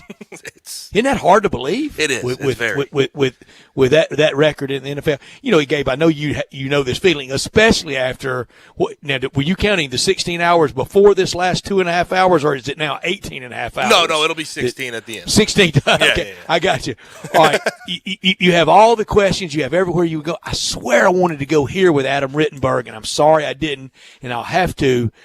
And it ties into the Bears. If it goes really bad for the Bears this year and they don't let him have year 2 of Justin Fields, maybe year 1 of him as a starter, would this be the year that Pat Fitzgerald finally says yes? Because I think he's passed on that job at least twice. Gosh, that is a tough question. I don't know, but he has a plush situation there at Northwestern now, and he is home. He could go 6-6, 5-7, and no one will say a word, and they won't say a word. And they didn't. But lately they haven't been doing that. Years ago, I was on with some buddies of mine in Arkansas on a show, and I should have scotched it with, of course, excluding Nick Saban. And they asked me the pound-for-pound best coach in college football, and I said Pat Fitzgerald. I'm talking 2011, 2012 or so. And I should have said, you remove Nick Saban from all this. Even then, you should have said that. They crushed me for years.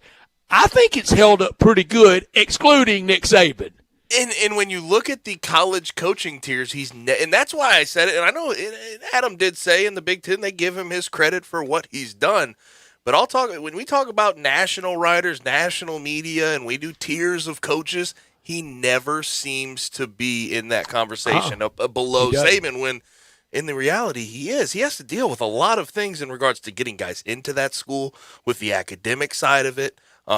It's real academics, real budget, mindset, watchful over it. Unlike at Bama, if you want 2 new blocking sleds, they order 10. At Northwestern, you got to do all the paperwork for one new one, and they go buy a used one. But to be fair, for the other one, they're starting to give them what they want. I mean, football has grown so much. Their alums have plenty of cash. You just got to get them without a doubt. But now they're starting to get what they want because of that success. And Pat I would Fitzgerald, love to go visit that campus. I've been to Chicago, but I've never been on campus there at Evanston. I would love to for a lot of reasons. When he gets done, they're going to name the facility after him. He's going to have an enshrinement. He's going to have. He could be the Northwestern Fitzgeralds. I'll steal it from Reach Davis. He will be, when it's all said and done at Northwestern, the top of That's what why you he should doesn't be leave. at Northwestern. You just described why he doesn't leave. I don't need to ask Adam that. You just said why he doesn't leave. All right, let's road trip. Let's start with Bryant. Let's pack the bag. 5 Big Ten stadiums that you want to see. Your bucket list for 5 that you want to immerse yourself. The Friday night scene, to the tailgating scene, but then go into that physical structure, into the brick and mortar of these stadiums. Go ahead, Bryant. This was tough. I started off with Beaver Stadium, Penn State. I think those whiteout games would be insanely fun to be a part of. And this is 5 or 1? That was number 1. 1, okay. Should I have started with number 5? No, you're good. I was just wondering. Any direction you want to go in? Number 2, I went Ohio Stadium, Ohio State. Same reason. I just think it'd be fun. Number 3, the Big House, Michigan. Number 4, Camp Randall Stadium with Wisconsin, and then Interesting. Yeah. I like it. And then number 5, I went Kinnick Stadium, Iowa. Trust me, I tell you from experience, they do it very well in Iowa game day experience. It's awesome. It's fun. The wave into the Children's Hospital is great. I had to leave it off because I've been there several times when my brother was going to college there. So I ended up leaving. And also the fans do a really good job. They all coordinate. It's all. Well, I know he knows the history of Niall Kinnick then. Oh, gosh, yeah. 100%. I mean, everybody in Iowa does. Years ago, we had a great local TV guy here who's gone on and done real well named Ari Alexander, and he was a native Iowan. He's in Houston now, isn't he? He's in Houston now and doing really, really well. And I think John still he will have Ari on quite a bit, and really fun-loving guy around town. And one night at a Grizzlies game, we just sat down and, tell me about yourself. And I told him, I said, I'd really like to go to Iowa because of Niall Kinnick. In like 8th grade, he had to do a book report and did it on Niall Kinnick. And I mean, was an expert on it. I said, I knew we had hit it off. And we became big buddies. All right, Gabe, your list, any direction you want to go in? So if Kinnick was on my list, I'd probably put it right here at 4. But I'm going to start with 1, Ohio Stadium, the Horseshoe. Absolutely want to take in a game day experience there. Had a bunch of buddies that ended up going there. Just looks awesome. Looks very, very fun. 2, Michigan Stadium, the Big House. How many does it hold? 120,000 around there? And aren't they linked together? Right. Ohio State, Michigan, Ohio State, pre-med, pre-law. I mean, they're forever linked, aren't they? Woody and Bo. 100%, and historic. Would love to go to the Big House. 3, I go Beaver Stadium, Penn State, just because of the history as well. And then 4, so this one's kind of a cheat for me. It's kind of a cheat, kind of not, because I didn't go there during a game day. I wasn't there on game day. But I did go for a visit to Memorial Stadium in Nebraska. I got to see the inside of it. I didn't go for a game day experience. Now, their facilities at that time, I don't know if they've improved on them now, but they were fantastic, and I was blown away. Obviously didn't get that offer there, and it worked out for the best, ended up at Memphis. But I would love to go there. The 375 straight sellouts, you can't ignore that. You just can't. 19 and they take it on the road too. Sellouts dating back to 1962, and they're the only show not in just the town, the state. So that's the one thing. region. Yeah, really, basically, yes. I mean, it's Nebraska football and Mount Rushmore in the area. You're right. And number 5, I agree with Bryant. I would love to go to Camp Randall to see Wisconsin play, and mostly because of the success that they've had. And I know that as a fan base, they're underrated fan base as far as traveling and coming out for the game. It is, and you go to a Wisconsin game, you know what time kickoff's going to be. It's going to be that 11 o'clock game right after Corso does the headgear deal out to the stadium. Welcome to Camp Randall. We're today, Wisconsin. I mean, they're the 11 o'clock game in the Big Ten almost every week. I love y'all's list. I'm going to start number one for me. It's Ohio State. All the things you said. You know, it's not the horseshoe anymore because they enclosed it. But when I was growing up in the 70s, and when Keith Jackson would say, "Welcome to the banks of the old Intanzi, to the horseshoe," I thought he was saying like old, O-L-D, and like Intanzi was another word. I didn't know it was one word because that was the river by the stadium. When I would see that in that blimp shot, usually on a fog-shrouded day, I said, before I leave this earth, I'm going to get there. I still haven't, but I still plan to. And I know no longer Texas doesn't have it. Almost nobody has the Coliseum at USC at Los Angeles. Used to, all those venerable places had the track right there around the field. To go there and just try to take in, this is where Jesse Owens starred too. This is where Jesse Owens ran track. And when they would dot the I know they probably don't have anybody do it twice, but it somehow could be there. It could have been there the day that Jack Nicklaus did it. Number one, Ohio State. Number two, for me, Michigan. As I said, link forever. Different setup, maybe the physical structure, just that bowl in Ann Arbor, maybe not the aesthetics. It's not for me on TV, and that's all I've ever seen, the TV aesthetics of Ohio Stadium, but the history of it, the Heisman Trophy winners, the great coaches, the great players. Number three, Penn State, Happy Valley, to go to State College. My nephew, when he was a football manager at Alabama, they went up there in 2011, and he was there, and Bama won, and he was there. That was the last home game that Joe Paterno lost. He was later ousted later that year, and my nephew described it this way. He said, Brett, imagine Tuscaloosa and the Strip and how it's hopping on a football Friday. I said, okay. He said, they have 10 of them. He said it's just huge. The area, the students, and all the fans there on Friday night. Number four for me, we've talked about it a lot, Iowa and Iowa City, Kinnick Stadium. And number five, it was hard to leave out some of the old guard Big Ten for this newbie. And no, it's not Rutgers, it's Nebraska. Okay. Yeah, the Nebraska had to make the list for me. We can make that Kinnick trip happen. We can make that happen. Oh, let me get some open dates out and let's start planning.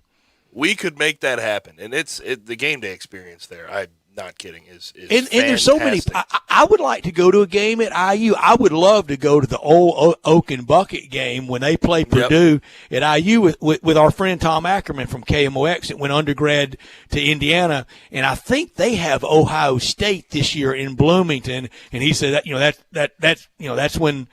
that's when the circus comes to town. That's like Alabama coming to town for SEC teams. So Iowa opens the year with Indiana, I believe.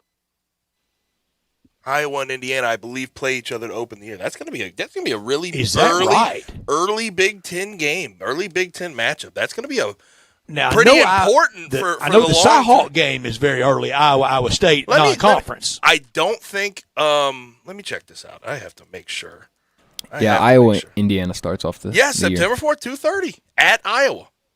That's a great game. Our early season Big Ten matchup, and those two teams are going to be there in the end in regards to where the Big Ten standings are going to be. Well, that's somebody saddled with a loss. We know what one loss does in college football. We know for sure what it does to you.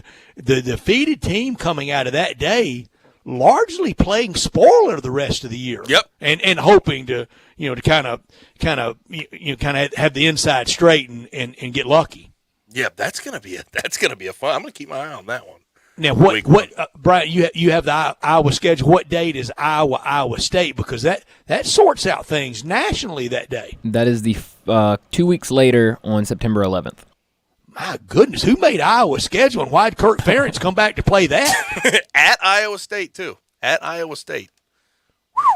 That's Super Bowl for Iowa State. hosting Iowa. And Gabe, you know, do you remember a few years ago when Hugh Freeze really kind of stepped in it when he described the Memphis game as their Super Bowl? Did any of you guys mention that? Was that any kind of locker room rally point, gosh. or was it all talk radio? You know what's funny is like when people talk about the what do you call it? Not billboard, material.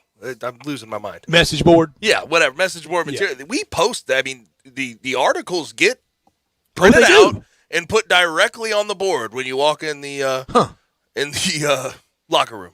So that Super Bowl got mentioned. Yes, 100%. And then Richard Cross was interviewing him post game, and as soon as he said it, I go, "Boy, I know what I'm going to talk about next week now." Yeah, it's bulletin board material. I mean, people don't understand. There's literally a bulletin board in just about every locker room I've ever been in. Right when you walk in, with all these articles posted up there. So yeah, bulletin board material is real, but how you use it and if it matters is the big thing. A lot of times in sports, it's bring your own motivation. When we come back, we'll motivate and wrap it up with Taco Bell Crunch Time. You're listening to Sports Time, Crunch Time next. Same great shows. We welcome you back to Sports 56 Middays. What's up, it's Sports 56 Happy Hour. A new spot on the FM dial. Check out Sports 56 on our new FM home at 98.5. They've raised the bar again at Homer Skelton Hyundai and Genesis of Olive Branch. I like to say this is the new standard, the way car business should be done. And to prove it, out of 355 dealers in America that sell Genesis cars, the one in Olive Branch, Genesis of Olive Branch, was top 50 in the country, top 10 in the region, and number 2 in the district. And guess what? They want to be number 1. That means there are opportunities out there for you. It's the safest, and every new latest bit of technology that makes the experience of driving a car better, they've got it at Genesis of Olive Branch. If we start with the G70, the highest performing car I've ever owned,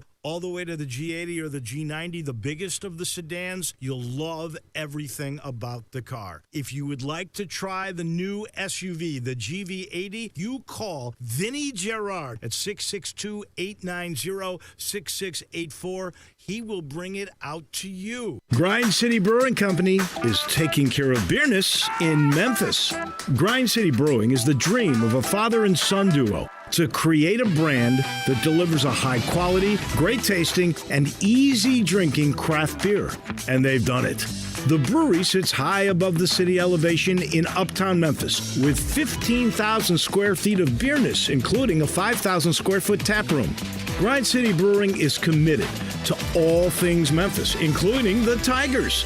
They have created a malt liquor called Tiger Tail that is the official craft beer of the University of Memphis. Tiger Tail comes in 16-ounce six-packs and is not your typical malt liquor. Tiger Tail is crafted with a bold and smooth flavor, has 7.5% alcohol, and its clean finish makes it incredibly easy drinking. Tiger Tail and Grind City Brewing, taking care of beerness in Memphis.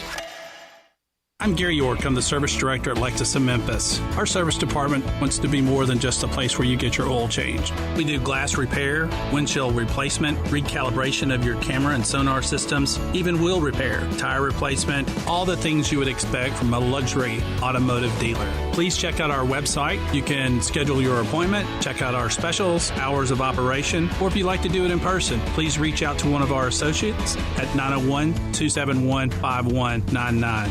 Hi, everyone. This is Greg Gaston for FanDuel. The NBA Finals are finally here, and FanDuel Sportsbook has a championship offer you don't want to miss.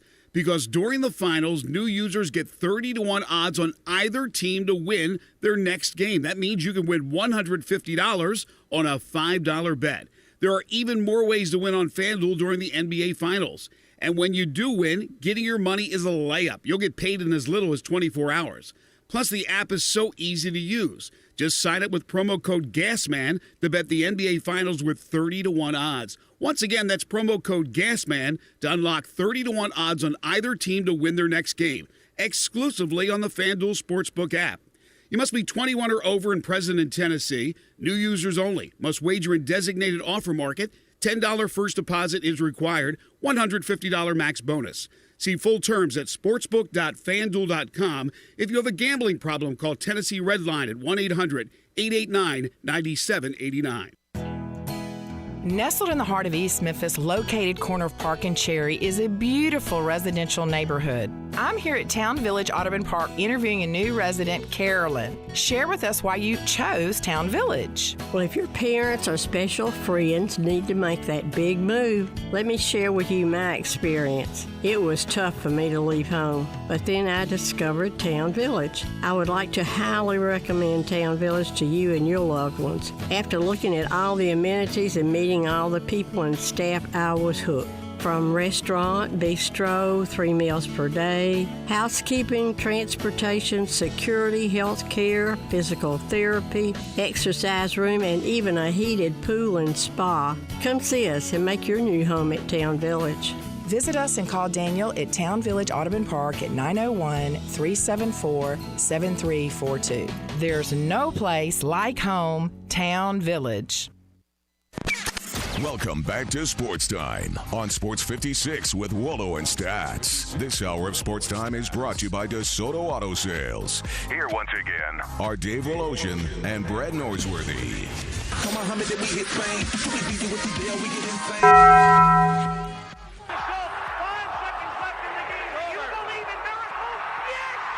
Go crazy, folks! Go crazy! This is Geraldo. It is crunch time. You are looking live. In your life have you seen anything like that? Goodbye! Hello, Boop! Choo! What's happening, big dog? How you doing? It's obviously crunch time. Hammer, nail, coffin. This baby is over. On one, on two, on three. Hey! Time for Taco Bell Crunch Time. Taco Bell, home of the crispy tortilla chips, topped with a double portion of either seasoned beef or shredded chicken, plus refried beans, nacho cheese sauce, reduced fat sour cream, guacamole, and a 3-cheese blend. Nachos Bel Grande, heaping portion of chips, topped with ground beef, tomatoes, beans, nacho cheese sauce, and a dollop of sour cream. Taco Bell, home to great food you get on your way home real fast, and they bring you crunch time every day. Brett, what I learned today is some really, really good news. Welcome news. U.S. Defense Secretary Lloyd Austin overruled the Navy and will allow former Naval Academy and Memphian Lausanne alum football player and class president Cameron Kinley the opportunity to attend training camp later this month with the Bucks. The acting Navy Secretary Thomas Harker had denied Kinley's request to try out for the Bucks, but he was actually signed, so he was in no man's land there for a month, and I'm glad to see. Good for him. I'm glad to see that the defense secretary decided to overrule what was, in my opinion, a relatively bogus rule in the first place. I think it'd be great for morale and for recruiting and for interest in Surface Academy football. I learned today that Week 17, or Game 17, rather, in the AFC East, we went over our quarterbacks. It could be 3 different starting quarterbacks from opening day, Week 1, Game 1, to Week 17. Whether the whole Matt Cam thing, one could start early, the other one could start at the end. We also know that Tua could be on shaky ground in Miami, and I mentioned the 34 different quarterbacks that have started for the Jets since Broadway Joe. Broadway Joe, I love him to death. That was a long time ago. And, Brett, all these reports are coming out about Mac Jones. At first, we thought it was a written and no doubt going to happen that Cam Newton was going to be the starter Week 1. I'm not so sure anymore. I think Mac Jones might be able to edge him out come Week 1. We shall see. What I could have done without is the new details about Columbus Blue Jackets goaltender Matisse Kivlenieks. He actually passed away on Sunday at the age of 24. Very young, very tragic. He was actually out trying to have fun in Michigan on a lake for the 4th of July. At first, it was being reported that he died from a fall that he sustained. The authorities had reported that. And then an autopsy that came out yesterday determined that he died of chest trauma from an errant fireworks mortar blast.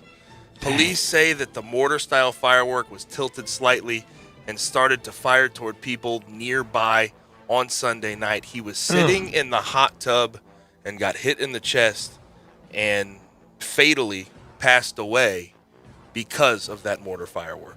All right. We had the Jason Pierre-Paul incident. We almost lost his hand a few years ago. And I don't want to sound – I don't want to sound like stay off my lawn, but I'm not kidding you. I don't mind people celebrating, but I heard some rounds of fire that I thought, man, this has got to be like London during the Blitzkrieg. Man, Right. it was it's some big stuff out there. It's impossible to sound like anybody the get off my lawn guy when a guy passed away because of being stupid with fireworks. I mean, a guy actually got killed. This is sad. Only 24, had so much of life to live, and was in the NHL living out his dream. Just tragic in every single way. I heard one boom that if it hadn't have been, around the time that it is, I would have thought something big had exploded. Like outside my house. It's some big rockets out there. Hey, I live in East Memphis.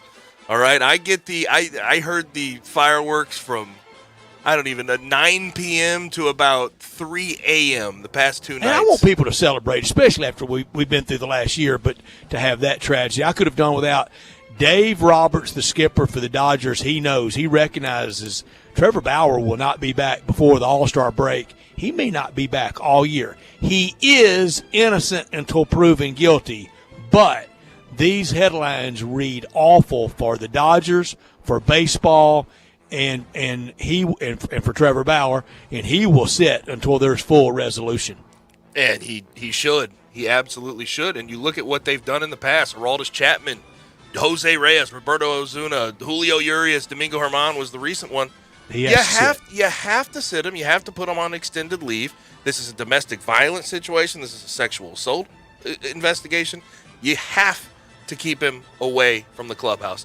Watching tonight very closely, NBA Finals Game 1, of course, and then also watching Jacob deGrom pitching. He's actually last 2 starts. He has been a little bumped up a little bit, 0.95. Getting close to Bob Gibson's 1.12. 0.95 ERA. He's pitching against the Brewers. It's delayed right now, but it's good for our Cardinals that he's pitching, although they're so far back and they're just struggling still. They did get the win last night against the Giants, but Wainwright versus Cueto tonight. Cardinals versus Giants. Hopefully the Cardinals can figure something out. We'll keep a close eye on the NBA Finals night. Paul, Booker, Ayton versus Middleton, Holiday, Lopez. How big will Bobby Portis be? He's kind of the wild card, the Razorback, who brings a lot of energy, a lot of offense, and mixes it up pretty well. Phoenix won both regular season games by 1 point. Both games, 1 point affairs, Phoenix winning both of those. We'll keep an eye on the Orioles tonight. Yeah, they enter tonight 30 under 500. Pittsburgh 32 under 500, and the Arizona Diamondbacks 40 under 500 before the All-Star break and the indignity of having to play 3 blocks from the Suns tonight. In July, 40 back. 40 under, 40 under. Red Sox, meanwhile, 22 over 500 at Anaheim with Shohei on the mound. Fun show today. We'll do it again tomorrow. I want to thank Ron Tillery, Brent Beard, Adam Rittenberg, and Bo Marchant. We will be back with you tomorrow. For Gabe, for Bryant, and for Dave in his absence, I'm Brett. Everybody have a safe Tuesday night. Enjoy the NBA. We talk to you tomorrow at 3.